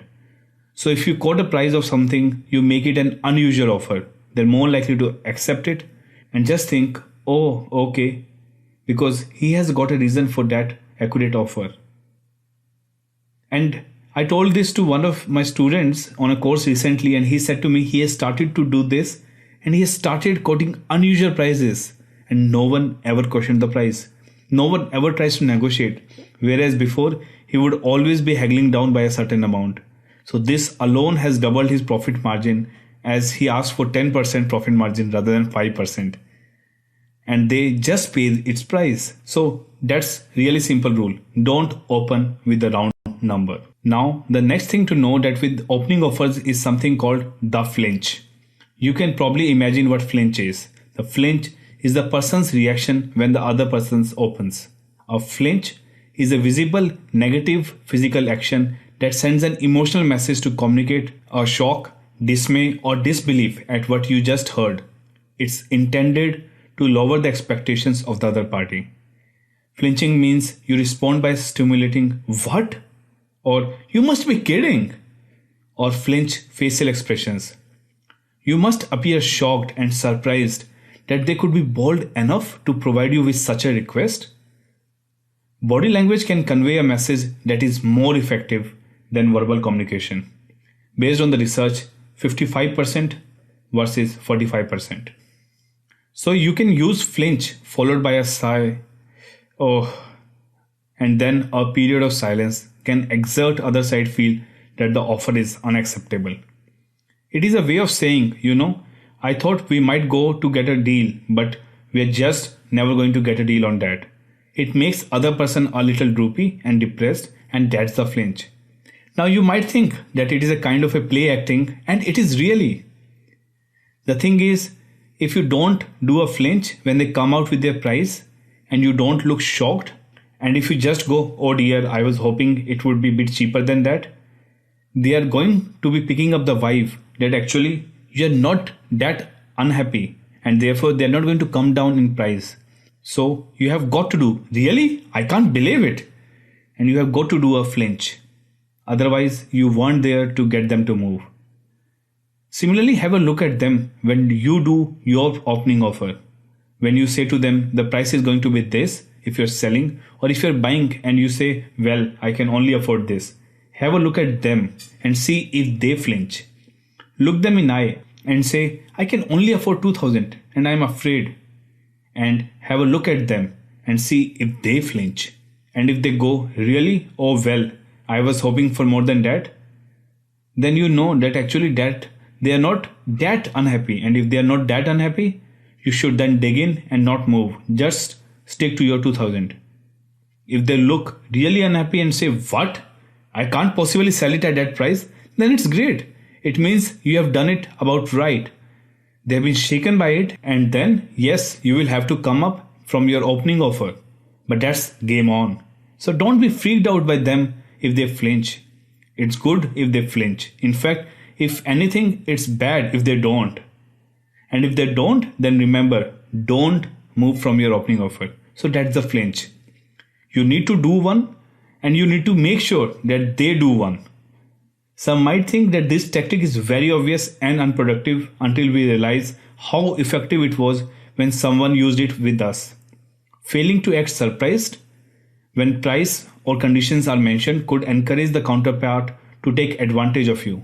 And actually, just a final thought about this.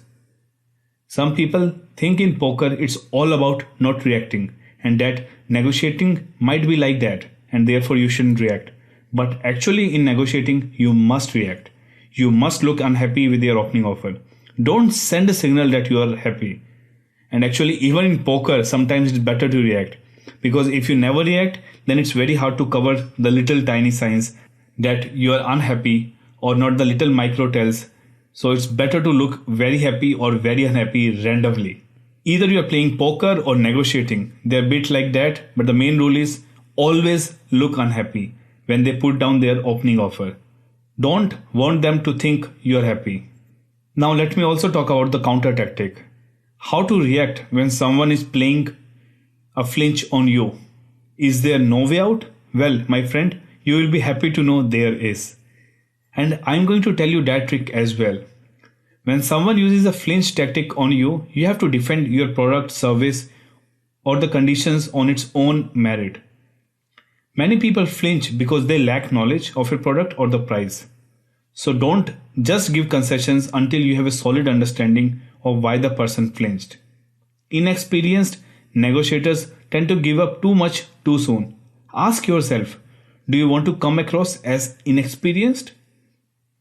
Also, when someone uses the flinch tactic on you, you must control your nonverbal. Don't show any kind of flinching yourself. Or just repeat the offer you just made to emphasize your offer. Now, the final thing I want to tell you is about a mind trick which will help you in making an ambitious opening offer. Because generally people will feel uncomfortably scary and almost rude when you make the ambitious offer. But when you look back on it later, it will look just fine.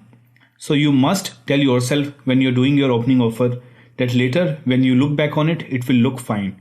It's kind of the same thing that we discussed before. They're probably laughing at you. I'll give you an example of this.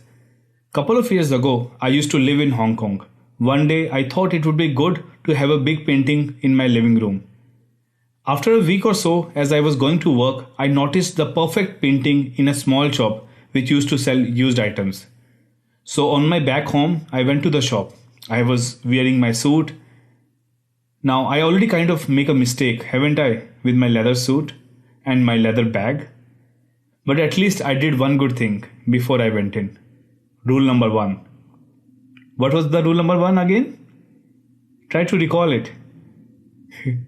Well, for all those who could recall it and the rest of the forgetful friends, the first rule is to always set your limit. So I decided that $50 was the most I would pay for the painting. I was hoping it would be less than that, but I thought if it's more than 50, I'm not going to buy it. always set your limit. And your limit is internally set. So that's 50. Where did 50 come from? From internally. It depended on how much I liked the painting, how much I needed a painting, how rich I was. So mixture of all that in my mind came to 50. So I went in and I asked the guy, how much is that painting out there? He kind of looked at me, my suit, my bag, and he said, the painting is $110. And I thought to myself, well, I'm not going to go for 110. So I just have to go. Okay, thanks. And I was generally going to walk out. In the meanwhile, he said, wait a minute. I'll tell you what, I have got a good week, I can give it to you for 90. And so my negotiating light got switched on as he has made me an offer. I was thinking I was probably not going to get it for 50, but you never know. So I said to him, well, thanks for the offer, but it's out of my league. I can't afford that. He said, well, I can give it 80 if you like. Now my negotiating light was definitely on. I was thinking, well, he has come down to 80. I thought, let me try if he can come down further. So I said to him, well, 80 is still too much. But if you could come down a bit more, then I might buy it. And he said, well, make me an offer then. And I'm thinking, oh God, what am I going to do now? And I'm thinking he's at 80. I want to get it to at least 50. So that's $30. So I should probably ask for 20. So I thought, I wonder what the offer to make. So I was thinking, should I really say 20? But I was young and reckless back then. I decided to offer him 12. So I said to him, well, I was just looking for something cheap. I did just something for 10 or 12. Something like that. 12. So I said 10 or 12.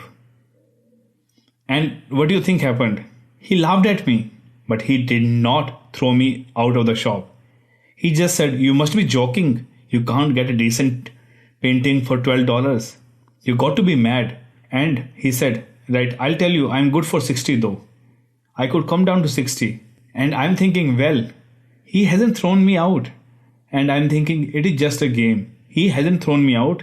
And that's quite a big jump. You come down from 80 to 60. I am nearly at my 50. And I'm only at 12. So I said to him, well, it is just too much.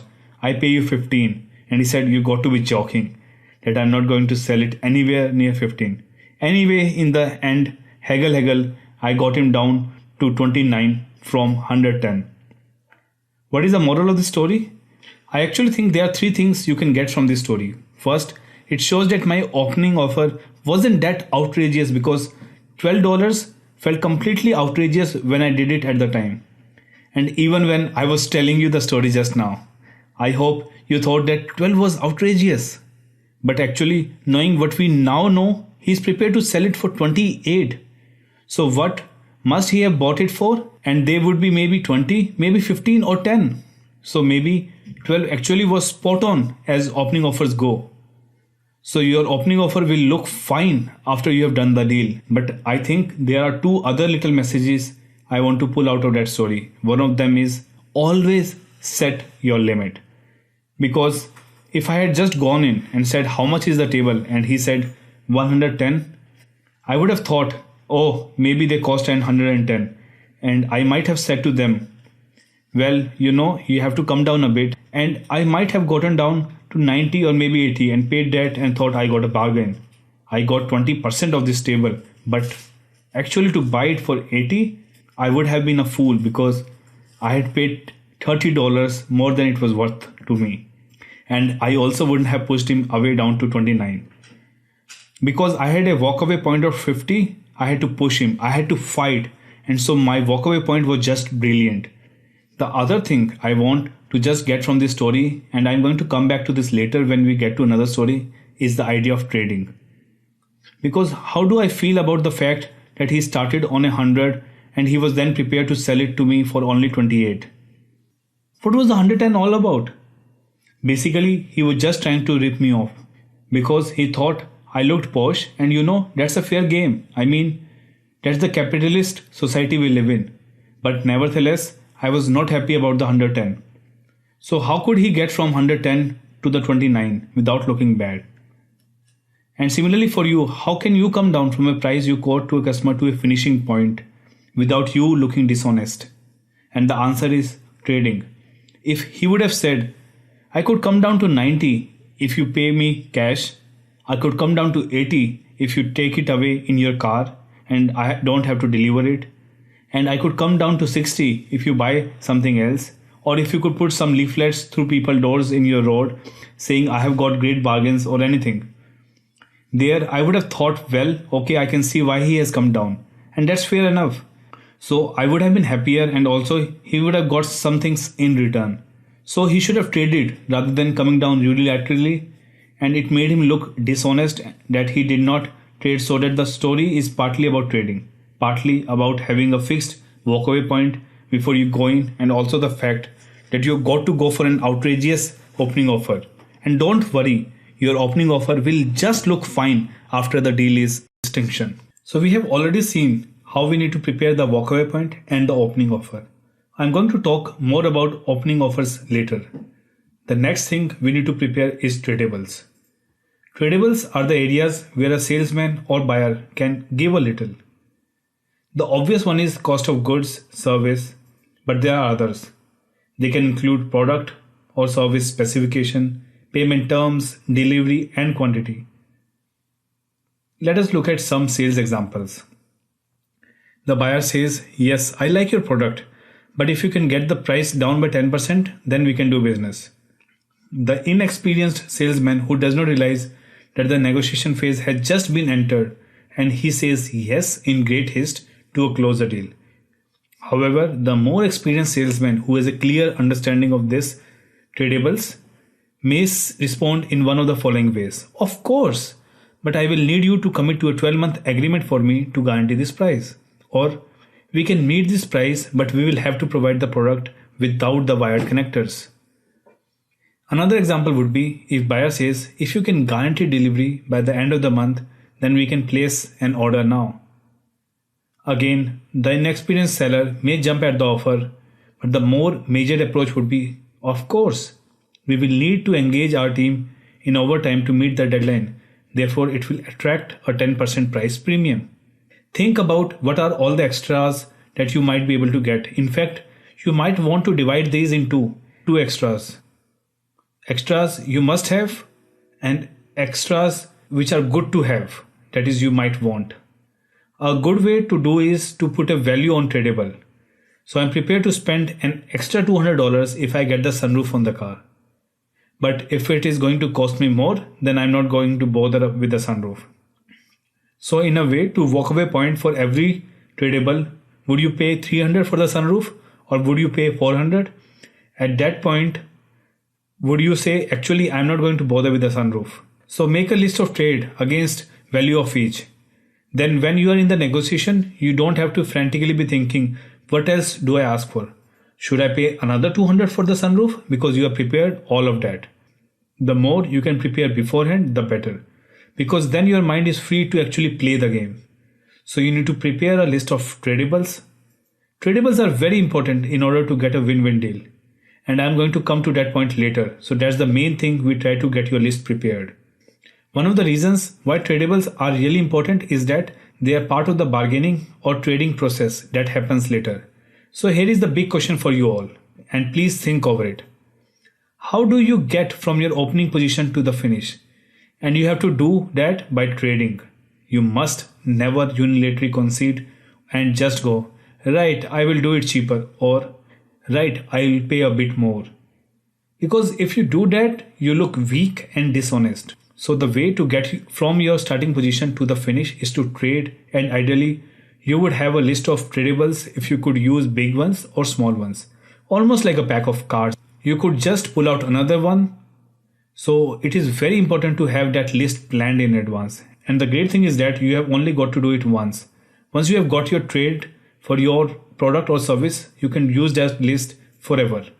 Every time you trade, particularly for work, if you are offering a particular service, if you have worked out all the tradables that go with that service, you do that work once and then you can use that list of tradables done. So you made your opening offer and they have made an opening offer. What's going to happen next? There has to be certain amount of trading, right? And what can be more interesting than a trading?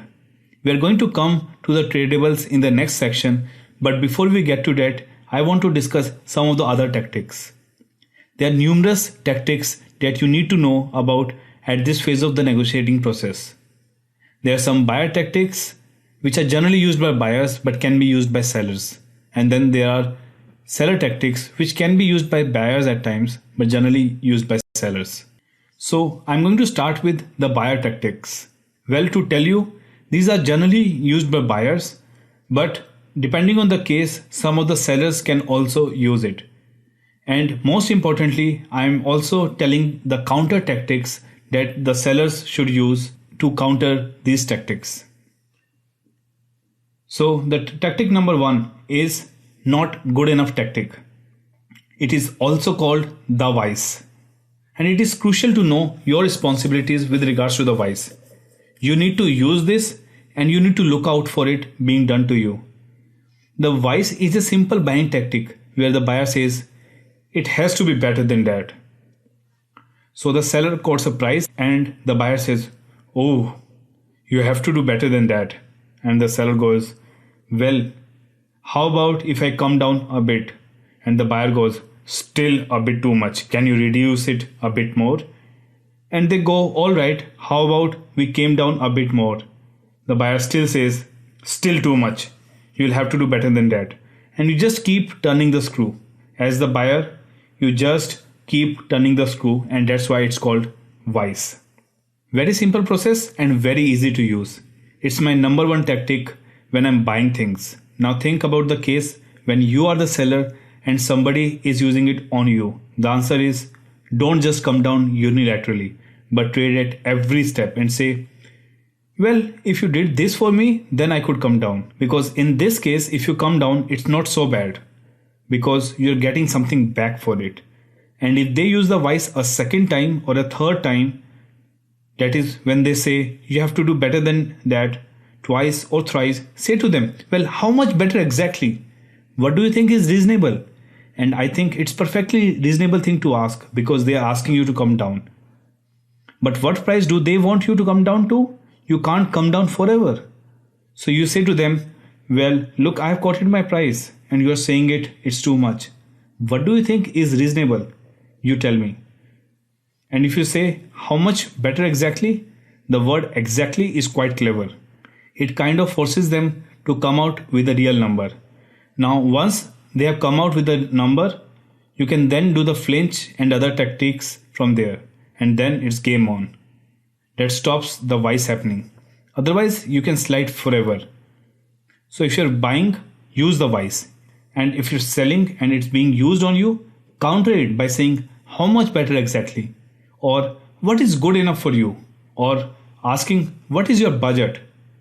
Other ways are silence, walk away, repeat your offer, or escalate it to higher authority. The next tactic is a very common buying tactic and it is known as knocking the product. Imagine you want to buy a car. Then you can use this tactic, or you might be selling a car and then you will certainly experience this tactic being done to you. In this tactic, the buyer says, well, it's not really the color that I wanted, but if I could have a little bit cheaper, then I suppose I would buy it. And they may be lying. It may be the perfect color that they want, but it may be genuinely true that it's not quite the color. But either way, it's gotten a powerful tactic when they say that this was not exactly what they wanted and ask for a better price. Sometimes it becomes very funny when they say, well, the car is a little bit rusty or it has some dents.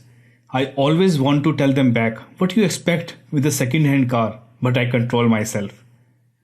So that's the answer to people knocking your product when you are selling. You just say, that's why the price is so reasonable. When they get a bit rusty, it has got a denture. Well, that's why the price is so reasonable and that's already reflected in the price. So first of all, bear in mind, it's probably just a tactic. Bear in mind, they probably are in love with your car. They can't believe how cheap it is. They might even be laughing at you, thinking that this is a wonderful bargain. But I'm still going to try and getting down. So that makes you feel stronger. And then say, that's already reflected in the price, or that's why the price is so reasonable. The bogey tactic is one of the most effective weapons in the negotiator's arsenal. It is simple and ethical. It works like this. Suppose you are a person who wants to add an extra room to your house. The preferred contractor wants $30,000. You tell the contractor, I love your proposal, but I have got only $26,000. My grandfather left me $26,000 in her estate, and here is the certified check. The bogey begins to work almost immediately. You must be wondering why, how? The three fundamental principles are involved. Whenever you raise the ego of the other person, you expect something in return. You have, in a subtle way, asked for help. You will generally get it. Sellers know more about their product than the buyer. The bogey gives them a chance to show what they know. And the third, there is always a better deal available for both parties if they search for it. The bogey starts the search. The contractor responds to your bogey of $26,000 by pointing what the price of $26,000 includes. They sell their products and its benefits to you. They will tell you how good their work is, how many electrical outlets they have included, what paint they have selected, etc. etc. At the very least, you have gotten a better idea of what you are buying. At the best, the contractor may lower the price, offer alternatives, show you what work you can do for yourself, or show you where financing is available at a lower rate. In any case, you are ahead. But while you should use the bogey tactic, you must be careful that you don't fall a prey to your strategy. If someone uses bogey tactic on you, counter tactic is have alternate designs, delivery and price packages available before you come to the negotiation. Find out who is the real decision maker. Let the buyer do some things for themselves. Stand pat. Lastly, reduce the price as per his bogey and add some tradables such as late delivery, or ask him to use sizes which are lying useless in your warehouse, early payment, or something like that. The fourth key tactic is playing dumb. To act smart is dumb, but to act dumb is brilliant. When you're negotiating, you're better off pretending as if you know less than everybody else does, not more than what they do. When people think you are smart, they will be on the guard and will avoid giving things away and will think about negotiation tactics and when they have to use them against you. But when people feel superior, they feel safe and so relaxed that they become less guarded and may let slip important piece of information. So the main reason for acting dumb is to diffuse competitive spirit of the other side. Sometimes asking questions, even if you already knew the answer, can get you more than what you think. For example, it buys you time to think. Also, the other side may modify their position if you ask them the same question several times. And when they modify their position several times, you can use a version that is more suitable for you. Also, acting dumb make them underestimate you and sympathize with you. So you look like a poor boy who needs sympathy, who is easy come, easy go. Also, acting dumb makes you verify the accuracy of the counterpart's information and test their honesty. But keep in mind that your questions may be viewed as an initial acceptance to their offer. If you ask questions about something, it means you are accepting their offer. Also, be cautious that you cannot use this tactic when it is in your area of expertise. Otherwise, you will lose your credibility forever. There are many ways that can help you actually acting dumb. For example, you can use simple language, act unsure, ask dumb questions, be a little bit confused, apologize for not quite understanding, and ask them to explain in detail again. Always frame your questions as if they had just occurred to you. Be impressed at their ideas and sometimes ask for meaning of a word or something. Example of what you can say, could you please explain that to me again? I don't quite get it. Oh, that sounds amazing. I don't know how you thought of that yourself. Sorry, I didn't get that bit about software stuff. Could you explain it more simply, please? Now, coming to the big question. So, when to use this tactic? This tactic must be used when you need to buy time and when you want to verify the accuracy of your counterpart's information and test their honesty.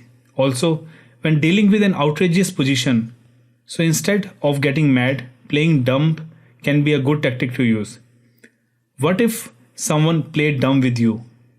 Well, try to make sure that your counterpart is not faking ignorance. Ask questions that will reveal your counterpart's knowledge. Also, you can convey your position in plain English or maybe in writing. Repeat and rephrase what you said and move quickly to the next issue.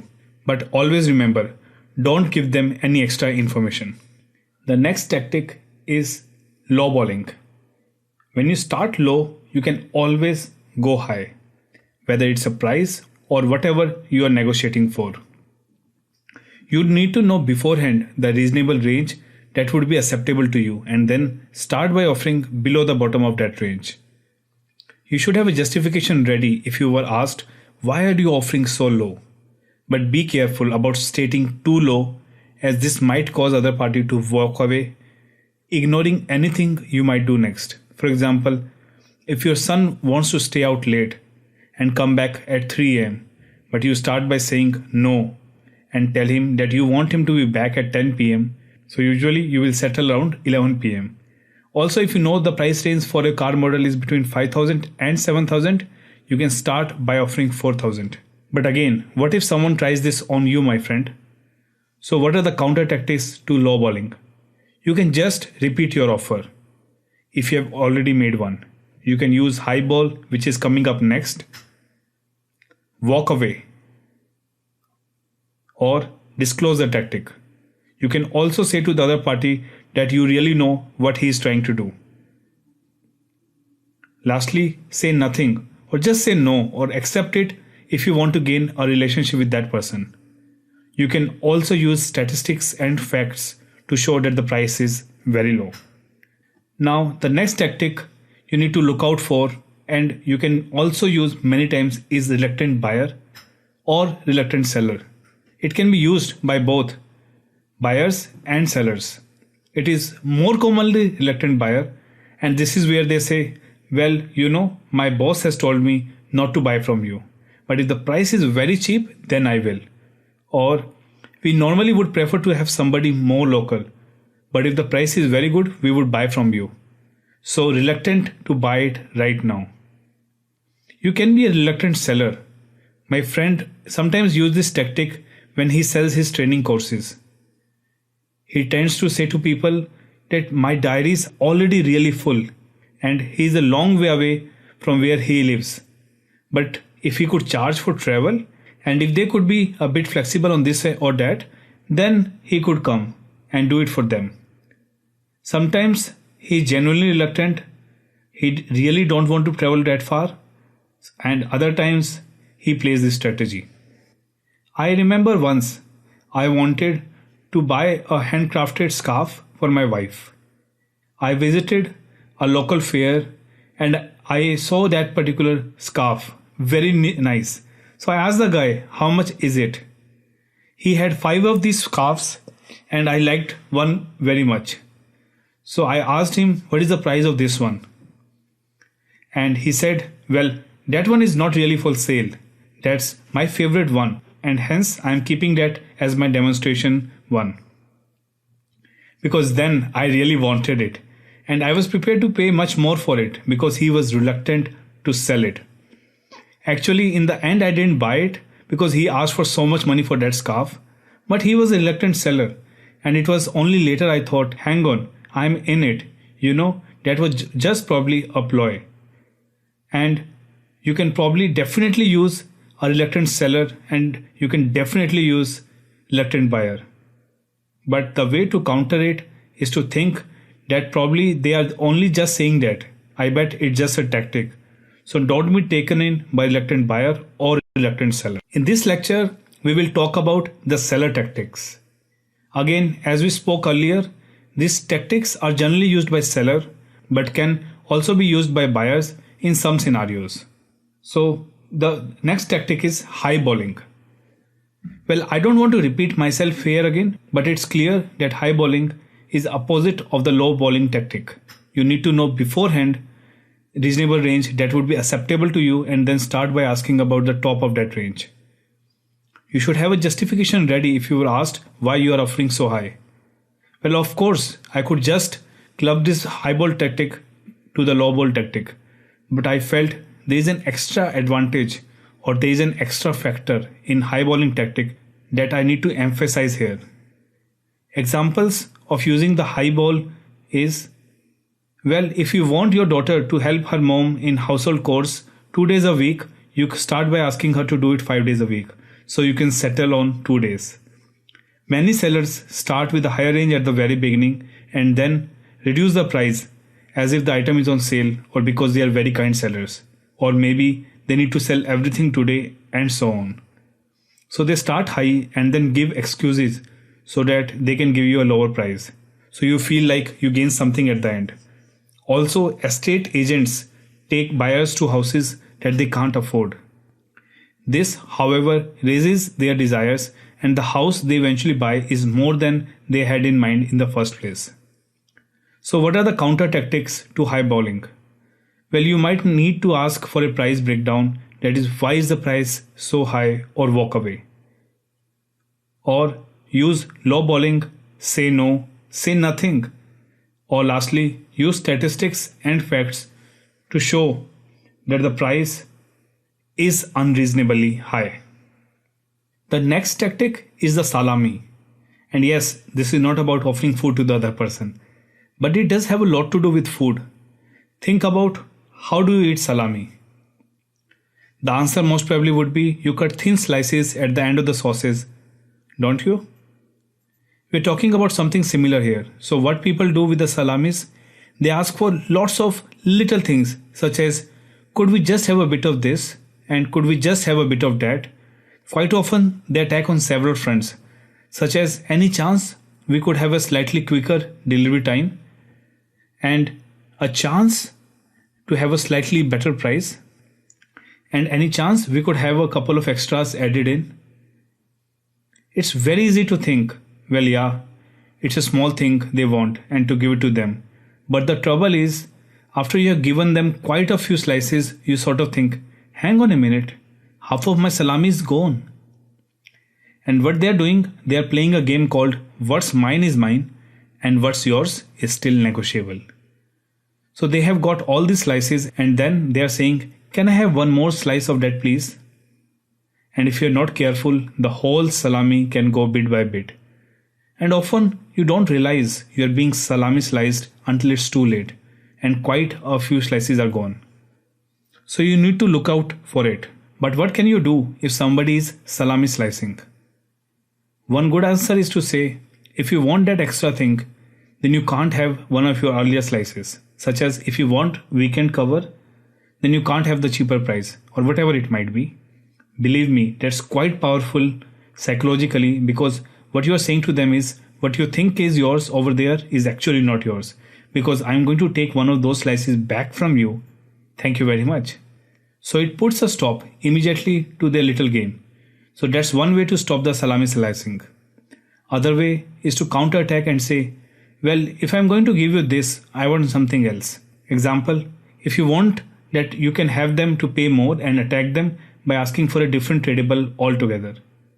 The third thing you can do with a salami is you suddenly realize that you have given too much and the whole deal is actually not looking very good.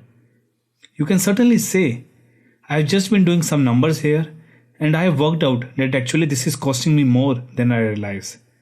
And I am afraid I can't agree to this. I am afraid we are going to have to change all that.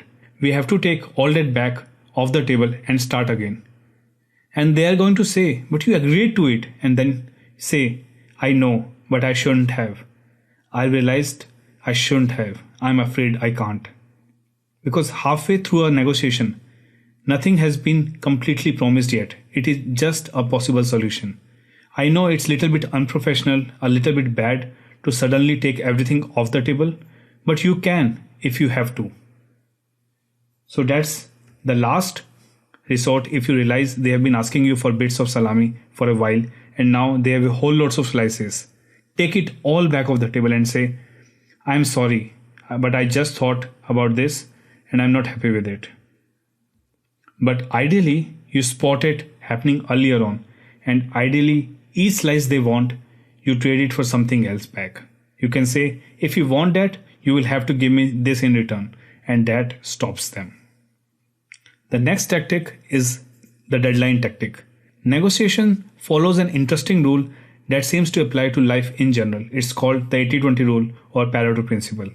Pareto principle states that the 20% of what you do produces 80% of the results.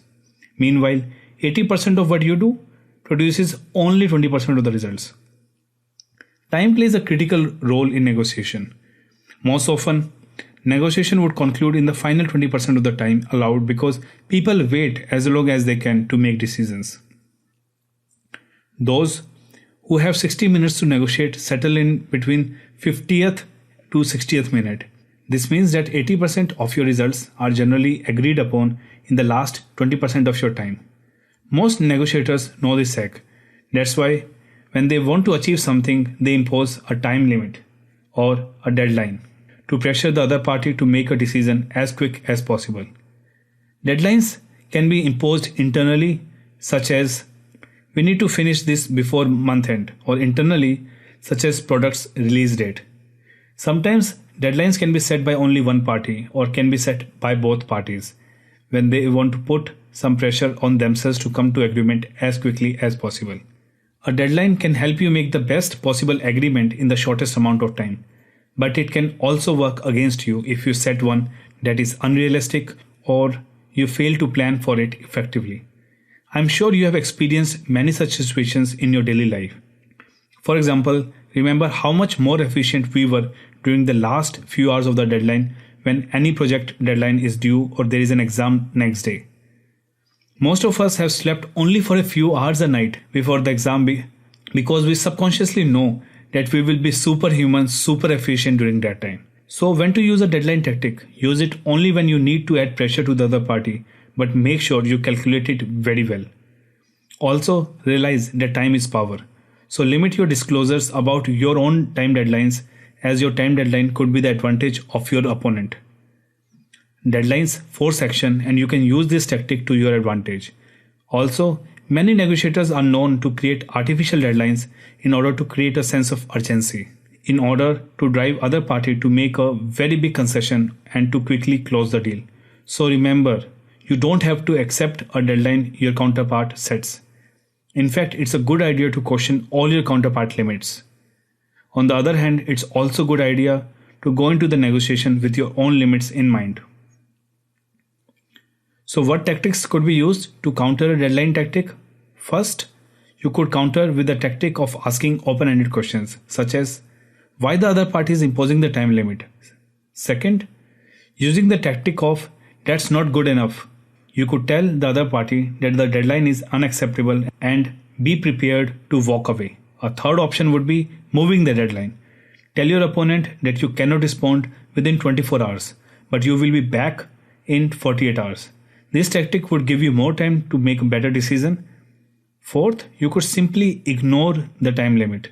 You can also close the deal and accept the deadline or escalate the deadline if it is imposed internally by the opponent or offer to accept with contingencies. In this lecture, we will talk about the common tactics used in all situations by both parties.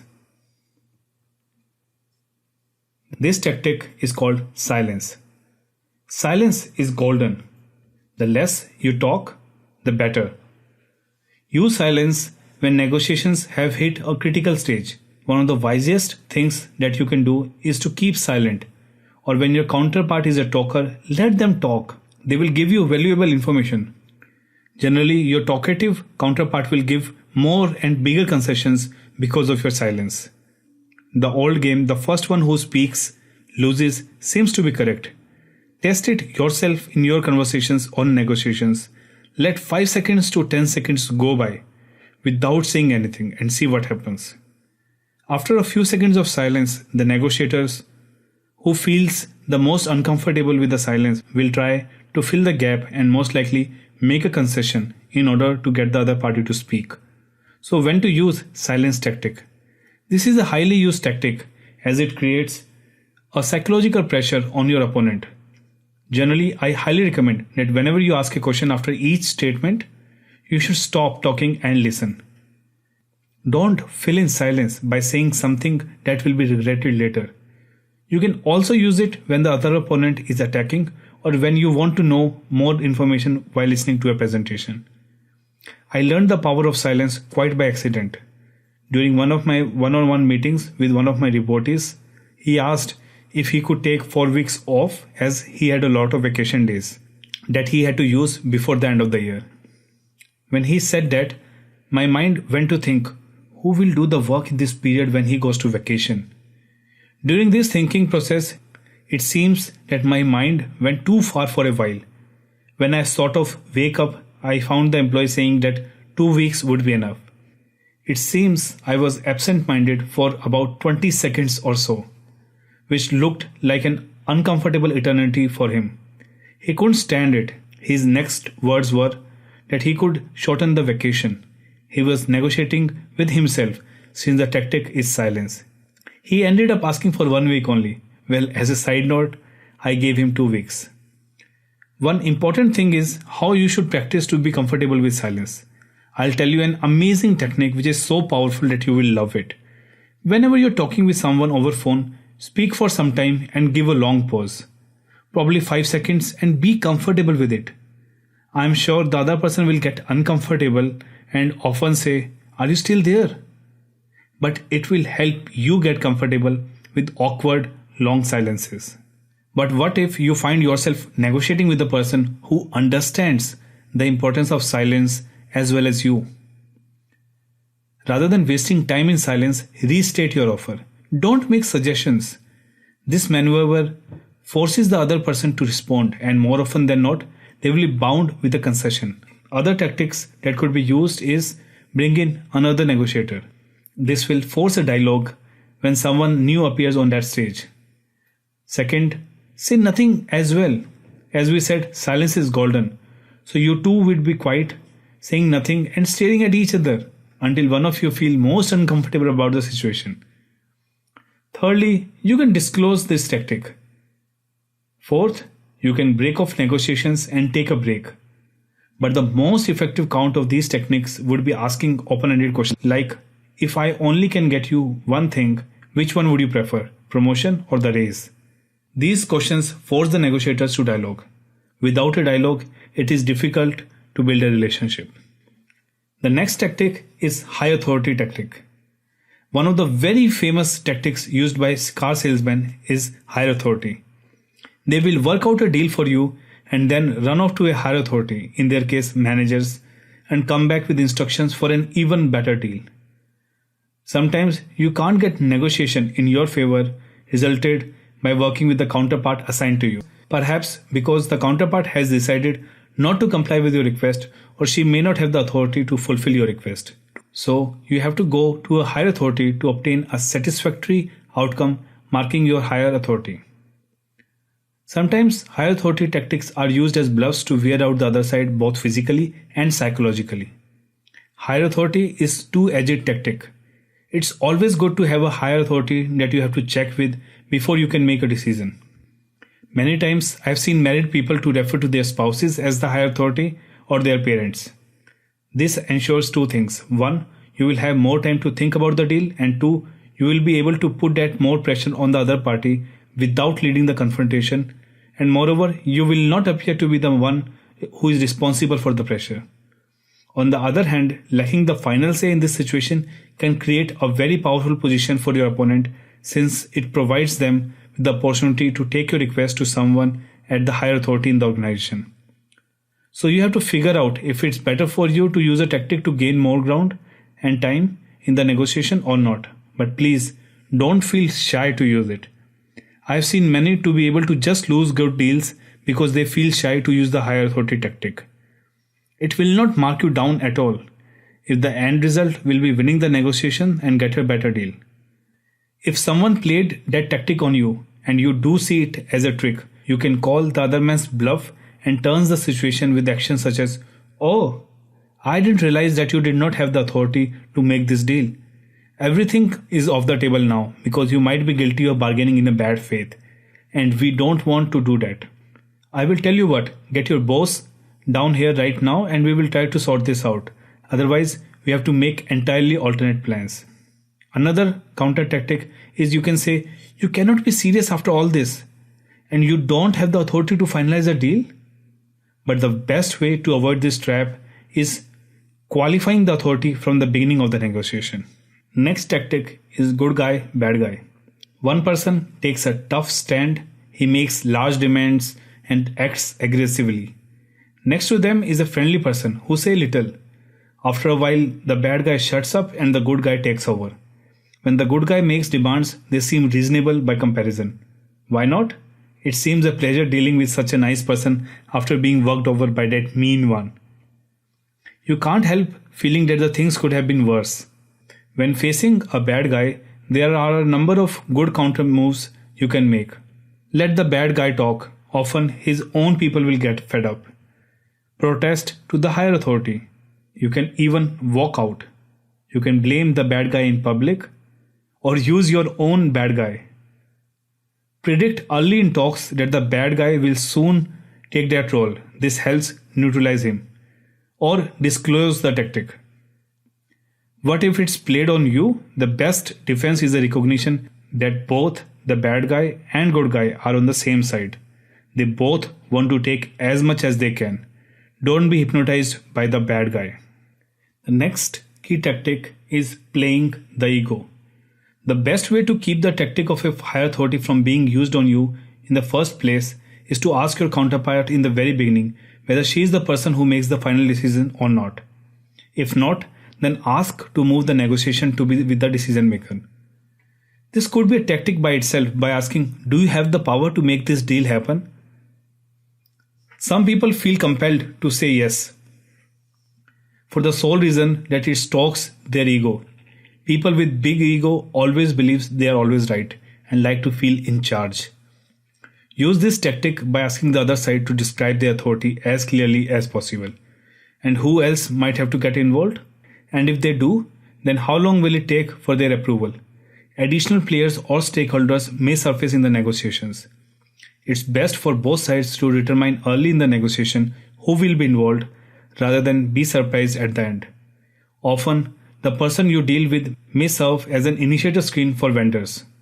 A common mistake in this tactic is to assume that this person has no authority and then you're trying to go around him. Well, he may not be able to say yes, but he can say no. If you have been asked this question, if you have the authority or not, how will you answer? One counter tactic is to disclose the tactic and assign yourself as the sole responsible in the negotiation. But also, the tactic of high authority would work best here, indicating that someone else might have a final say on the agreement, probably be in your best interest. As we said, the higher authority tactic is good to use in most situations. It's usually wise to get someone else to review any deal you're working on. Asking someone else to view your proposed outcome is not a sign of weakness, but as a sign of strength. It shows that your priority is to get the best from this deal, not to let anyone play with your ego. The next tactic is closed questions. There are many kinds of questions: open questions, closed questions, and redirected questions. Each question is a negotiation tactic by itself. Let's start with closed questions. They expect the answer to be either yes or no. So when to use closed questions? Anytime you're trying to win a concession or gain a deal point in a negotiation. Asking a closed-ended question is a good idea. Experienced contract negotiator will often use yes or no questions to control the discussion. Closed-ended questions are effective because they are direct and to the point. In contrast, closed questions are not good to ask when you are striving to build a relationship or stimulate a discussion. The disadvantage of closed question is that it can backfire if the answer is not what you want. Could sound like take it or leave it statement. However, at least you have tested the position. The best way to counter the closed questions tactic is to ask open-ended questions in return. For example, if you're buying a car and talking to a car salesman and he says, "Would you add rust proofing to the car for just $100? You say no, and he again asks, I guess you will agree to extend the warranty to make it 3 years instead of just one for an extra $500. You then say, that would be interesting if I could get that rust proofing and 3 years warranty for $300. This is an example of a close-ended question where the answer could have either be yes or no. As a counter tactic, it is critical for the salesman to counter the 300 figure. If the salesman agrees to the initial offer and seals the extended warranty and rust proofing offer for 300, the buyer may walk away wondering if she could have offered only 200 instead of 300. He can use an open-ended question such as, can you tell me more about your budget? The next tactic is the trial balloon. A special kind of closed question is trial balloons tactic.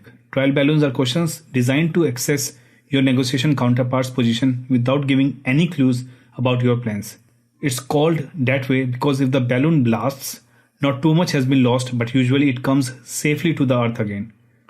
Politicians usually test new laws in this manner by calculated leaks. If they get a negative reaction from the public, the budget can be dropped or postponed, while if there is not too much resistance, it can proceed. For example, you may ask your counterpart, if I give you $4,000 in cash for the car and have the money to you in 1 week, would you be willing to sell the car at that price? Essentially, these type of questions puts the ball in your counterpart's court, and the nice part about them is they aren't really offers. They allow you to gain information without making a commitment. When you are in the receiving end of the trial balloon questions, you may feel compelled to answer. To maintain your edge, resist this temptation and counter with another question. For example, if someone asks, if I give you $4,000 in cash for the car and have the money to you in 1 week, would you be willing to sell me the car at that price? You can respond, well, if I agree, how would that be done? Another counter tactic in this example to the balloon would be flinching. A second effective counter could be the response, that is not good enough. One more possible thing is to support your position with facts and statistics. The next tactic is, if you were in my shoes. This is where empathizing comes to picture. A great question to ask your counterpart is, what would you do if you were in my shoes? Most of the times, this changes the conversation and it causes them to think how they would handle the situation if the shoes was on the other foot. It seems it's always easy to make statements or judgments when somebody else is asking for something. But when you turn it around, it's not always so. What usually happens when this tactic is used is that the target of the tactic has to pause and think how he would react if he were in your position. This question instantly helps in making a great emotional connect and make other person understand where you're coming from. If he pauses for a long time or refuses to answer the questions altogether, then you could say, well, I'm having the same problem myself figuring out on how to agree on such a deal. You can use this tactic with your close family members and friends as well. It will enable them to think from your perspective, and they would understand your limitations without ruining the relationship. So when to use this tactic?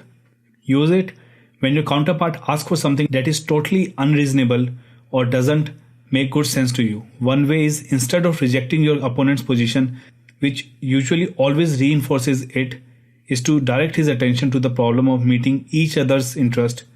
Take whatever he says and reframe it as an attempt to deal with the problem. Ask, what would you do if you were in my shoes, and if someone wants you to agree on this? The most effective counter for you if somebody uses this technique on you would have been to present facts and the statistics, explain how your position could be justified. Next key tactic is surprise.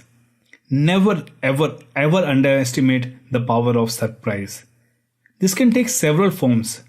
It may be the introduction of new or unexpected information, or it may be a sudden shift in demand that was not anticipated by the other side, or it could be a change in the makeup of the negotiation team by adding new members or taking some away, or simply replacing some of the existing team members. Its purpose is to destabilize the negotiation and put pressure on the other side to take action. If the surprise is big enough and unexpected enough, the other party may react in a way that affects his position, enhancing yours and your ability to guide the negotiation. For example, you went to a store and negotiate for a better price. After you finalize the price, you tell them that you have a coupon which entitles you for a 25% further discount. Use this tactic when things have slowed down and both sides are simply repeating their positions without making any progress. Use this tactic wisely because you will probably only get it to use it only once. The counter is easier said than done. Keep a cool head. React only after evaluating the entire situation. The best reaction is no surprise. By entering a negotiation understanding that the opposition may try to surprise you, you will be able to lean back and assess what's happening. Agencies. In this lecture, we will talk about the common tactics used in all situations by both parties. The next tactic is the reciprocal buy-sell offer. When there is only one item and both parties seek to have it, and the item cannot be divided, unlike the split and the choose tactic, what would you do then? The option is called the reciprocal buy-sell offer, which is a recommendation by one of the professors from Harvard University. In this tactic, one party decides on a price for which he or she will either buy or sell the object to the second party. The second party then decides to either buy it at that price and pays the first party, or sell it to the first party and consequently receive the full amount from the first party, thus giving up the object. Let's see an example to understand this tactic better. In this scenario, two brothers inherited the house, so they need to decide which one will take the house. Think about how should they divide the house if only one of them can keep it. One of the brothers can ask the other to set a price at which he will agree to buy or sell his half share of the house, and then the first brother will decide if he will buy second brother's share for the price or receive that amount from him and lose the house. There are many variations to this tactic. One, they can flip a card and winner takes it all, which seems unfair to me. Second, both parties can bid to audit, with the highest bidder paying the amount to the other side in compensation for their loss. Third, a variation to this tactic is to ask both parties to put a price for the item simultaneously. The highest bidder will pay the average of the two prices to the lowest bidder. Lastly, they can also agree to sell the object to a third party and split the money. Next key tactic is just say no. Sometimes the single most effective technique is to simply just say no. You can use it for almost any offer or any counter offer made by your counterpart. Although it communicates power, but it may cause a walkaway for either side. So you must be willing to execute it and try to remember sometimes no deal is better than bad deal, which will end up costing you money. In sales, when professional salesman says no, it actually means maybe. That's why they keep on giving you more options after that as well. So when to use the no tactic? This can be your most powerful tool in responding to an unreasonable position or demand for a concession. Counter tactic to the no tactic could be to refuse to accept, offer a counter proposal, or even better, ask an open-ended question to learn more about why they said no in the first place, or you can walk away. The next tactic is called the red herring technique. This technique comes from fox hunting competitions. Have you ever watched one? In case you have, then you will certainly remember the term red herring means a kind of dried red fish which has a pungent smell. In fox hunting, hounds are prevented from catching the fox by distracting them with a strong scent of red herring. Similarly, a person can be stopped from proving his point in an argument by distracting him with an irrelevant issue. So what is the red herring in negotiations? Don't worry, I'm not going to make the negotiations smell like a fish. At the bargaining table, a red herring means one side brings up a minor point, a false statement, or even an imaginary issue to distract the other side from the main more important issues. Laying a false trail leads people away from areas that you do not want them to see. To do this, the trade must be of sufficient interest that the other person misses any clues to the other areas. This is a deceptive technique, and if you're like me, you may not be interested in using such tactic. It's a little tricky, but it's important to be able to quickly identify the red herring when someone else is using it on you. It sounds like this. Before we get started, we have to determine team composition and adding members to the team. Sometimes the company shows some interesting but minor problems to the auditors, distracting them from the really serious issues that may be found elsewhere. Some other red herring examples could be, if you don't suppose this law, then you are against education for children. If you're not with us, you're with the enemy. If you don't buy this car, you don't care about your family's safety. Another example of red herring would be when a woman discovers romantic messages from another woman on her husband's mobile phone. And when she confronts him, all he says is, how come she opens his phone? How to recognize the red herring? You can recognize the tactic, or at least be cautious. When a point that you didn't expect enters the discussion and your negotiation process is bogged down with a minor problem, and your counterpart insists on settling it before they will even talk about more important issues, then you're probably dealing with red herring issues.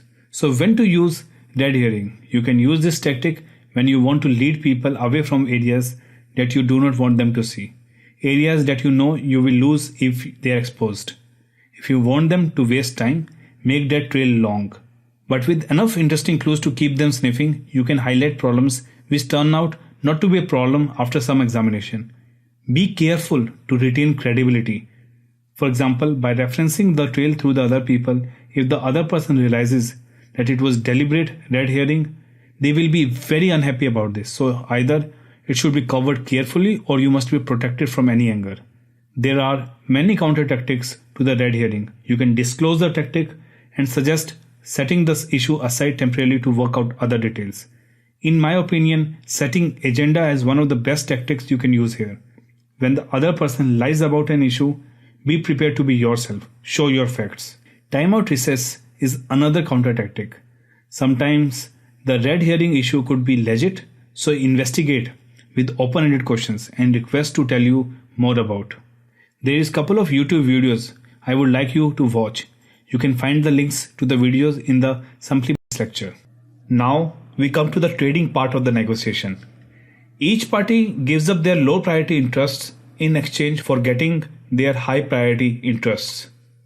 A lot of people think negotiating is trading, but actually, once you get to the trading phase, you both open.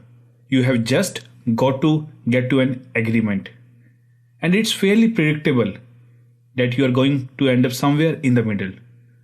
So there is not too much to worry about in this phase. There are just a couple of quite important things that you must remember to do when you trade. And I'm going to talk you through those in this section. Now, before we get to the tactics of trading, I just want to discuss why trading is actually really important. Trading allows you to get a win-win solution. People talk a lot about win-win negotiating and win-lose negotiating. And I think often people don't really understand what win-win means. Suppose I managed to get you down in price by $50. Is that a win-win negotiation? Well, you could argue it is, because you're still happy to sell it for that, and you're probably still making a huge profit out of me. And I'm obviously happy to buy it for the price I have got it for. So you could agree we have both won, and I could call it a win-win sale. And in fact, the sale wouldn't happen if it wasn't beneficial for both of us. If I weren't making a profit, or if it wasn't good value for me to buy, why would I buy it? So I think it's obvious that it's a win-win sale. But was it a win-win negotiation? The answer is no, it wasn't. It was win-lose. I won $50 and you lost $50. So a straight negotiation on price is never going to be win-win. It's always going to be win-lose.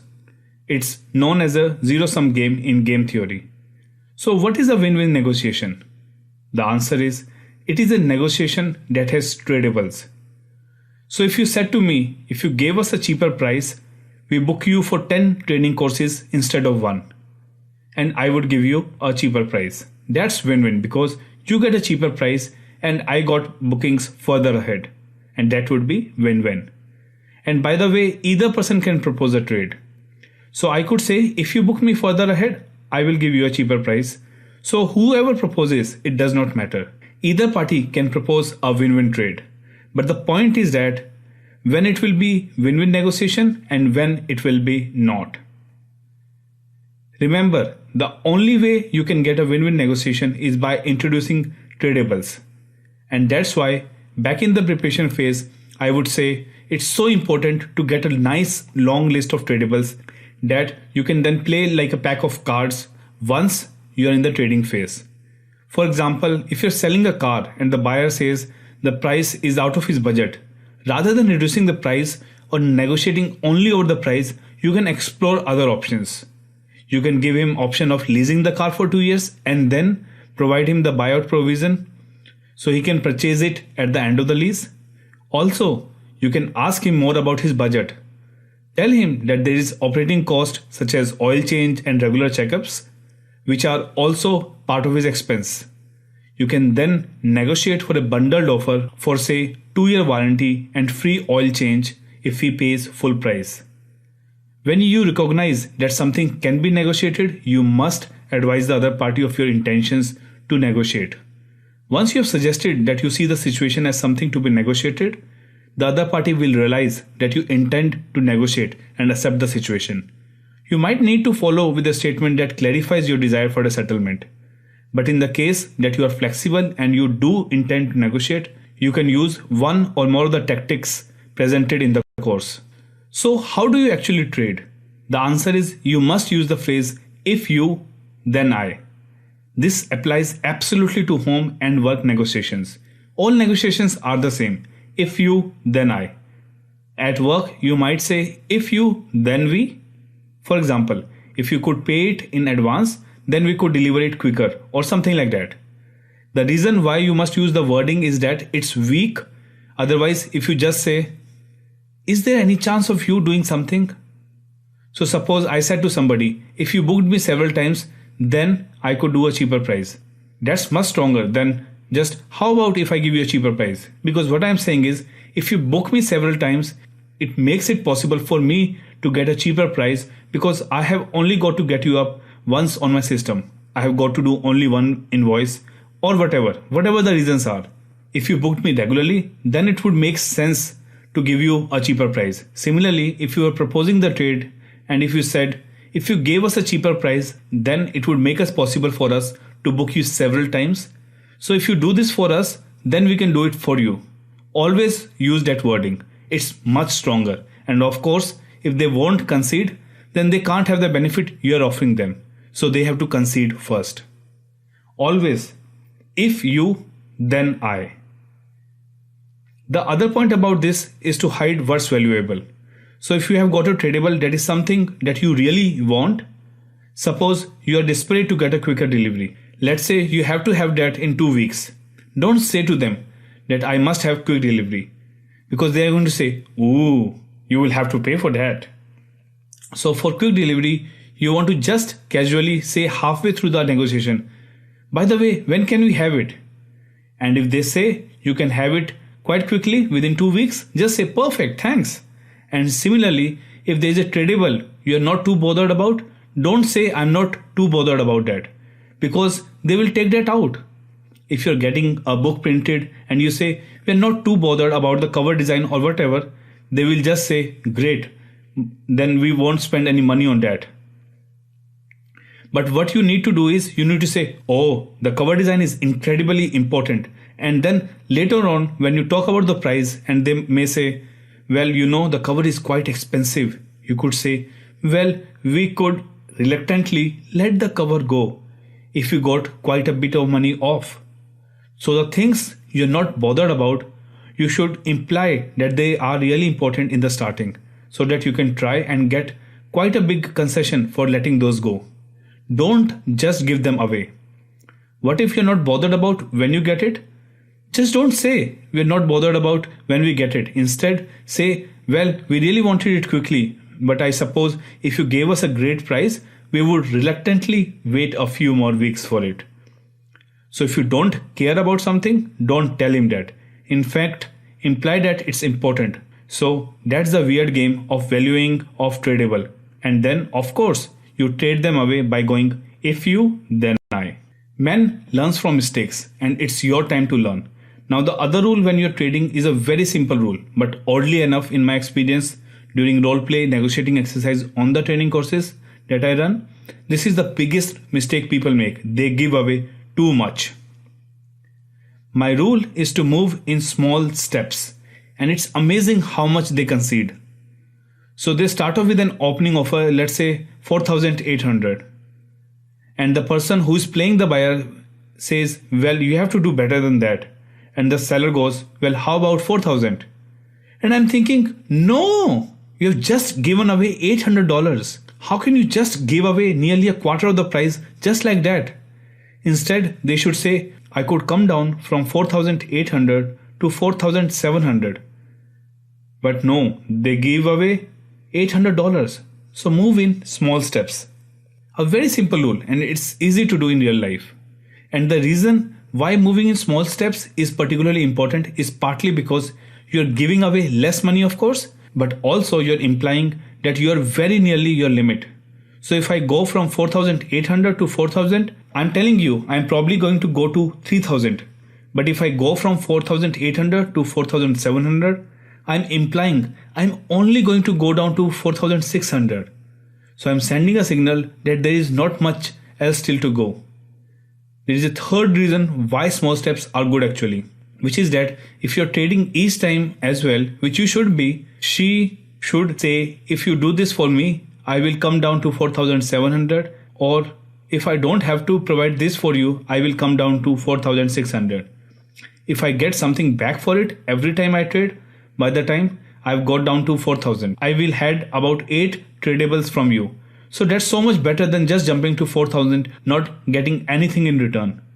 If I'm making quite small steps in getting a decent tradable back, I could actually be gaining money. So if I say to you, if you're booking me for several times, I will come down a little bit in price. I'm actually making more money, more profit overall. So small steps with a tradable every time has to be the way to go. So that's an easy rule. Only move in small steps. As an example, I have seen many times whenever I go to the market and I ask the sellers, that's too much, you need to do better than that. And they immediately reduce the price by a quarter or so. And that is completely wrong to do. If they would have reduced in small steps, I would have got a signal that they may be near to their limit. And in that case, they may be able to sell me in a much. So finally, we have come to the closing phase of the negotiation. It's pretty much finished, but you do have to be a little bit careful at the end. If you're not careful, you can let it all slip away at the final stage. You are so keen to get that deal and to finally get it nailed, you're not giving away a few things. And if you're not careful, all of your profit can slip away. Remember that most companies only make 5 or 10% profit. So if you're negotiating a big sale and you let 10% slip away at the end, that could be all of your profit margin gone. So there are a few things to look out for during the closing phase, and that's what I'm going to tell you about in this section. Don't let them squeeze you. There is a commonly used phrase in negotiations which is final offer. People say that's my final offer, and if you say that's my final offer, it's either true or it isn't. Now if it is not true and then they say, well, I can't afford that and you have to come down in price a bit more, or if you're buying and you say that's my final offer and then they say, well, I can't go down to that, and you go up a little bit more, what you are now saying is every time I say that's my final offer, it is not. So it's not a brilliant phrase to use. Now if you say it and it's true that's your final offer, then that's a bit more powerful. But the problem is next time they negotiate with you, they're just going to push you and push you and push you until you finally say the magic words, that's my final offer. And they're going to know until you say it. They can just keep pushing you, so it's not a great phrase to use. It gives away too much information. I would definitely avoid using it. Secondly, I would definitely avoid saying to the other person, is that your final offer? Because if you say that to somebody, what are they going to say? They have to say yes. You cannot expect the person to say, oh no, my friend, it's just a temporary offer. I'm just trying it on, but of course I'm prepared to give you more. If someone says that, please introduce him or her to me, they have to say yes. So basically, you have dug a hole for them to stand in. They now cannot move, and hence you're not going to get any more money off. So never ask them, is that your final offer? And try to avoid saying to them, that's my final offer. In addition, your position may change. We see this in a lot of negotiations where the beginning of the negotiation, something may seem completely unreasonable, whereas towards the end of the negotiation, where everyone's kind of worn down, these positions may change a bit, and it might not seem as unreasonable as it did in the beginning. Or maybe we uncovered some things along the way that made that position where we feel like we're comfortable changing it. So we never want to give ultimatum. Now, another phrase that's commonly used in negotiations in the final stages is split the difference. And again, I would suggest that you don't use the suggestion to split the difference. And I will explain why. What is split the difference? When you're buying something and suppose you have got them down to $100 and you're offering them 90, you really don't want to pay 100. Although you probably could, and suppose they say, I can't go down to 90. And you're saying, well, you have got down from 100. Suppose they say, all right, how about we split the difference? 95. Think about what are they saying really. They are really saying when they suggest splitting the difference is that they have already given up. They are basically saying, I'm prepared to come down to 90, but I'm just going to have one more try and get 95 out of you. When they say split the difference in 95, what you should say is, I really can't, my boss would kill me, or I really wouldn't be making any profit, or it just wouldn't be worth for 95. Or simply, I can't afford 95, whatever. So you have got to say it's going to be 90, and they will then go to 90 because their offer of 95 was really just the last feeble attempt. So when they say split the difference of 95, they are actually saying, I have already given up. And all you have to do is just say, I really can't go beyond 90. I'm afraid. And then they will just go on 90. Now, very occasionally, this may not work. And they will go, well, I really can't go lower than 95. I'm afraid that's it. The whole deal is off. Now, they are very unlikely to walk away from the whole deal over just $5. But suppose they do. Suppose it really is their limit and they say, well, the whole deal is off kind of thing. Your fallback position is to split the difference of the difference. So you say, well, let me think, 95, I just can't go to 95. It really got to be 90. But how about I could go to 92? So you could offer to split the difference of the difference if you have to. Now you may be thinking, all that petty over $2? But imagine if you are negotiating the price per item and they are going to be buying thousands, or maybe it's the hourly rate, and you're going to have a whole lot of people working for months. A few pennies can add up, and if your profit margin is 5%, it can just be wiped out by something like this. So this is important. So the rule is therefore, if they offered us split the difference, say no, I just can't.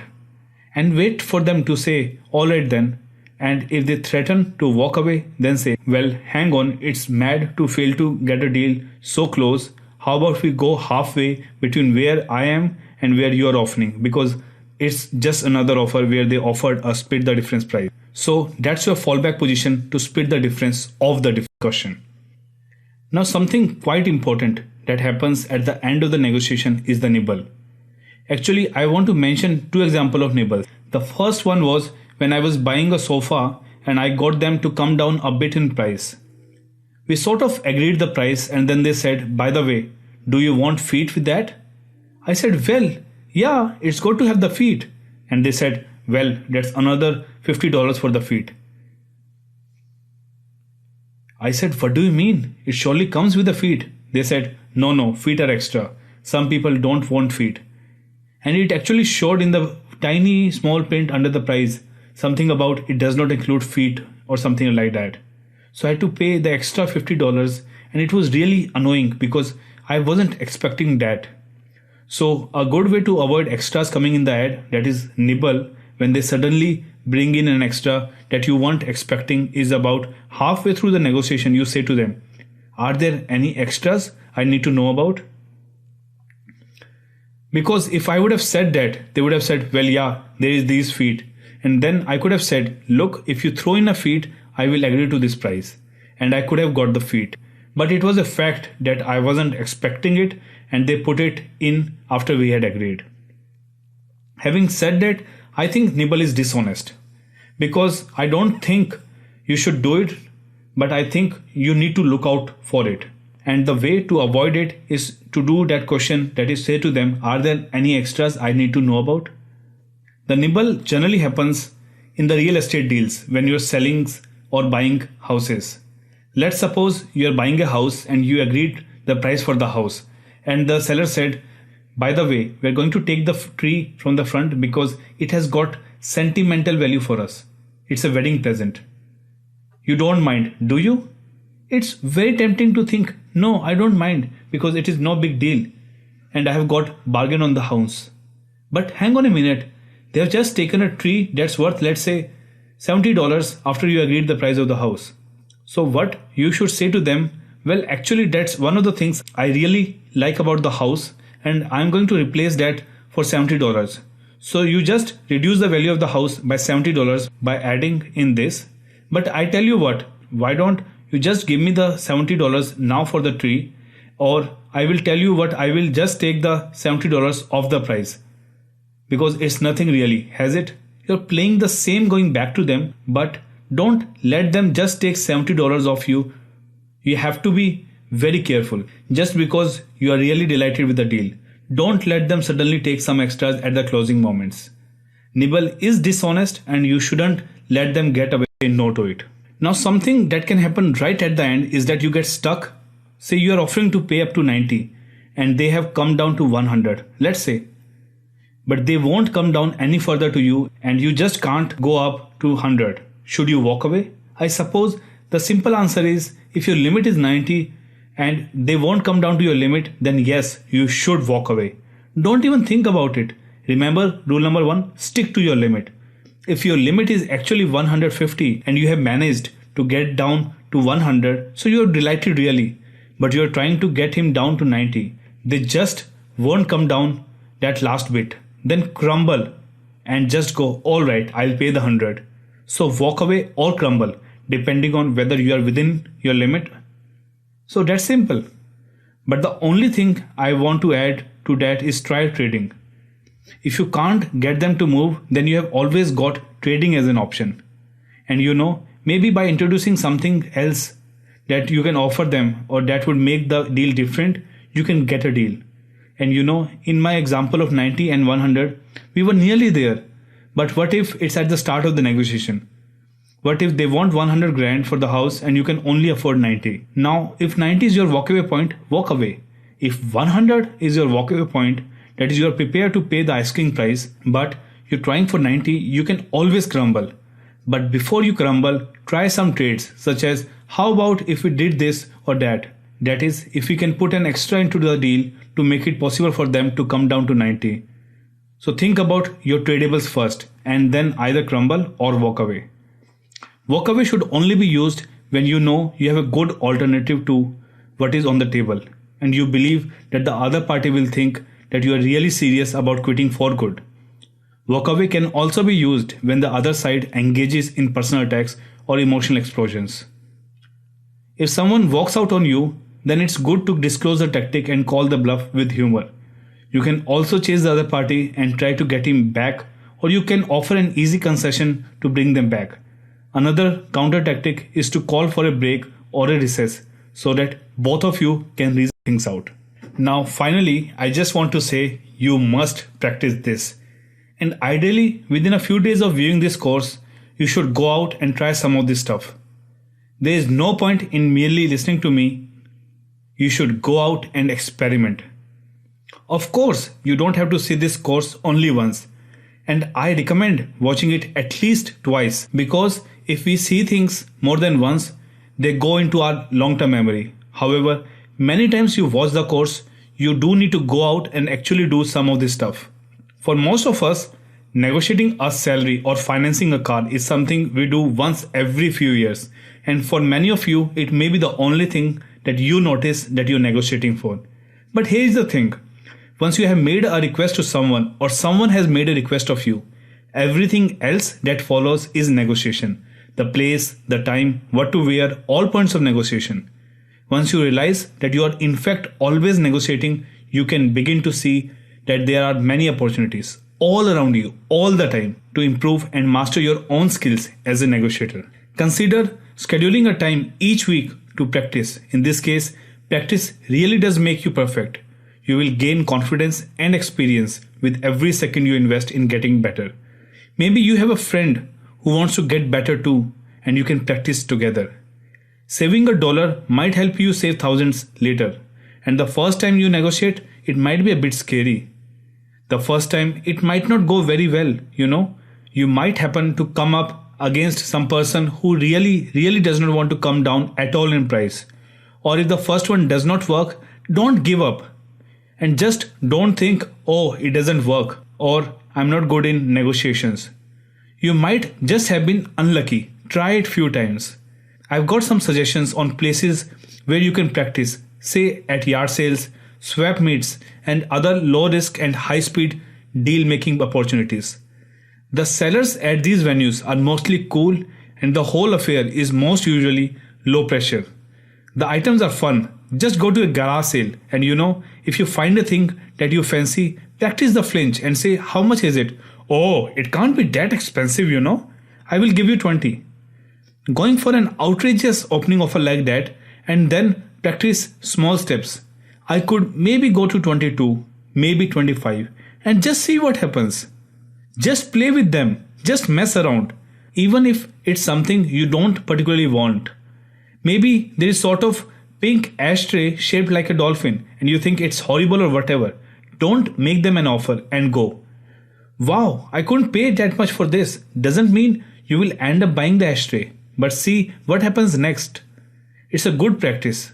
So actually, negotiating over things you don't want is quite a good practice.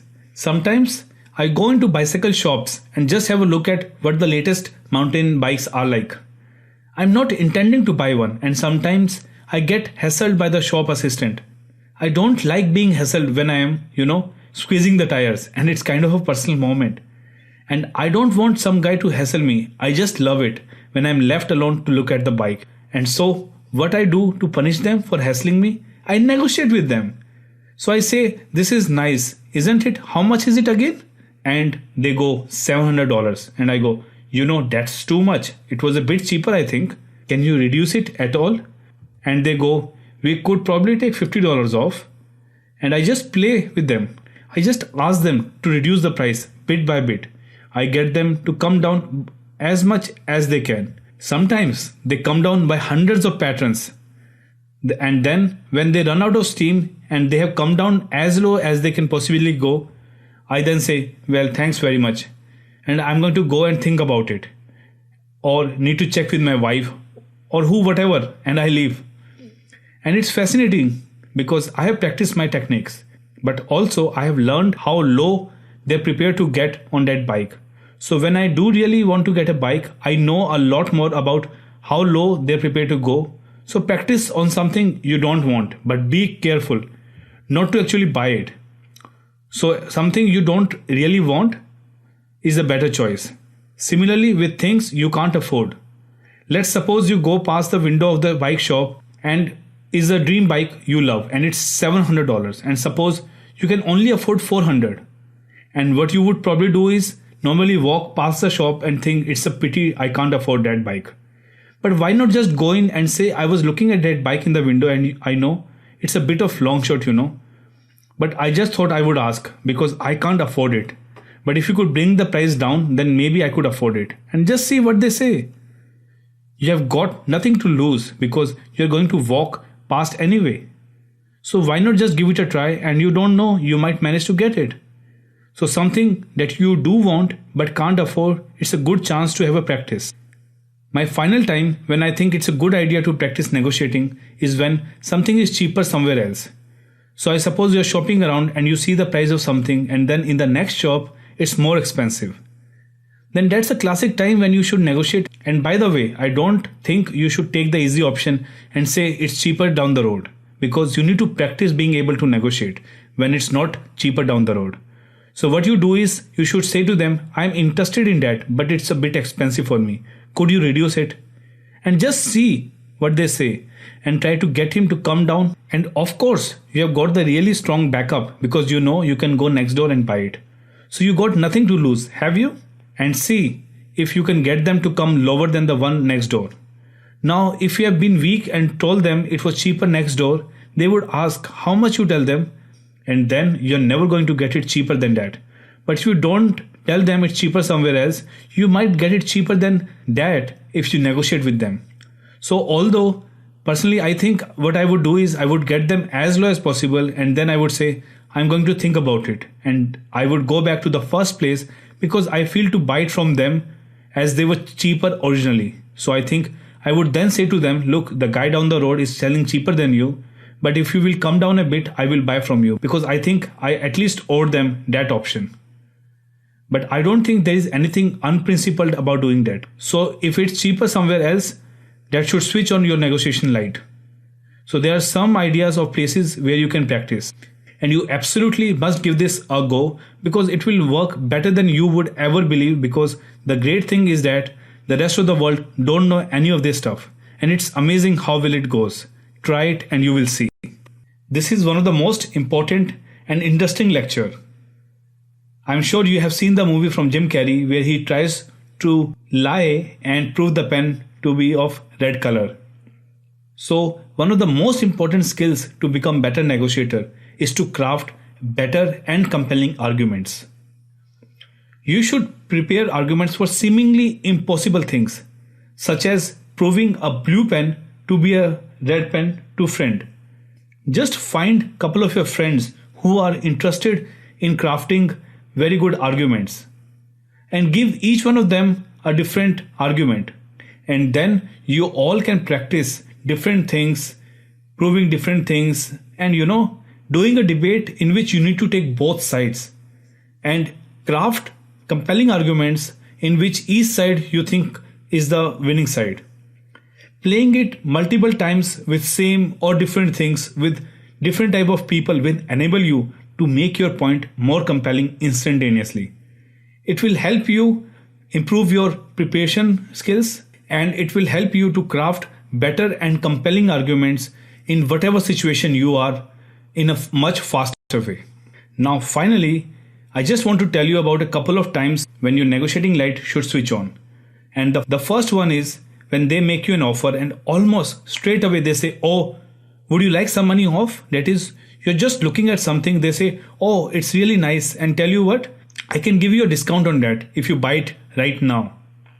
That should switch on your light, because you are thinking they're obviously keen to sell it. So you should immediately think, well, I want more than 10% off. If they offer you 10, you should ask for at least 20, haven't you? So that's the first time.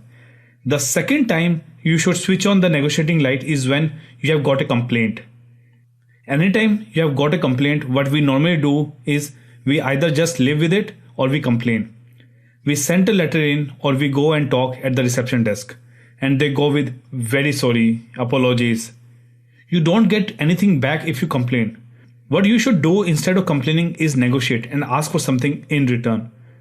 So if your hotel room isn't clean, don't just live with it or complain about it, but tell them, I want to move to another room, and because of the hassle of moving, I want to move to a better room.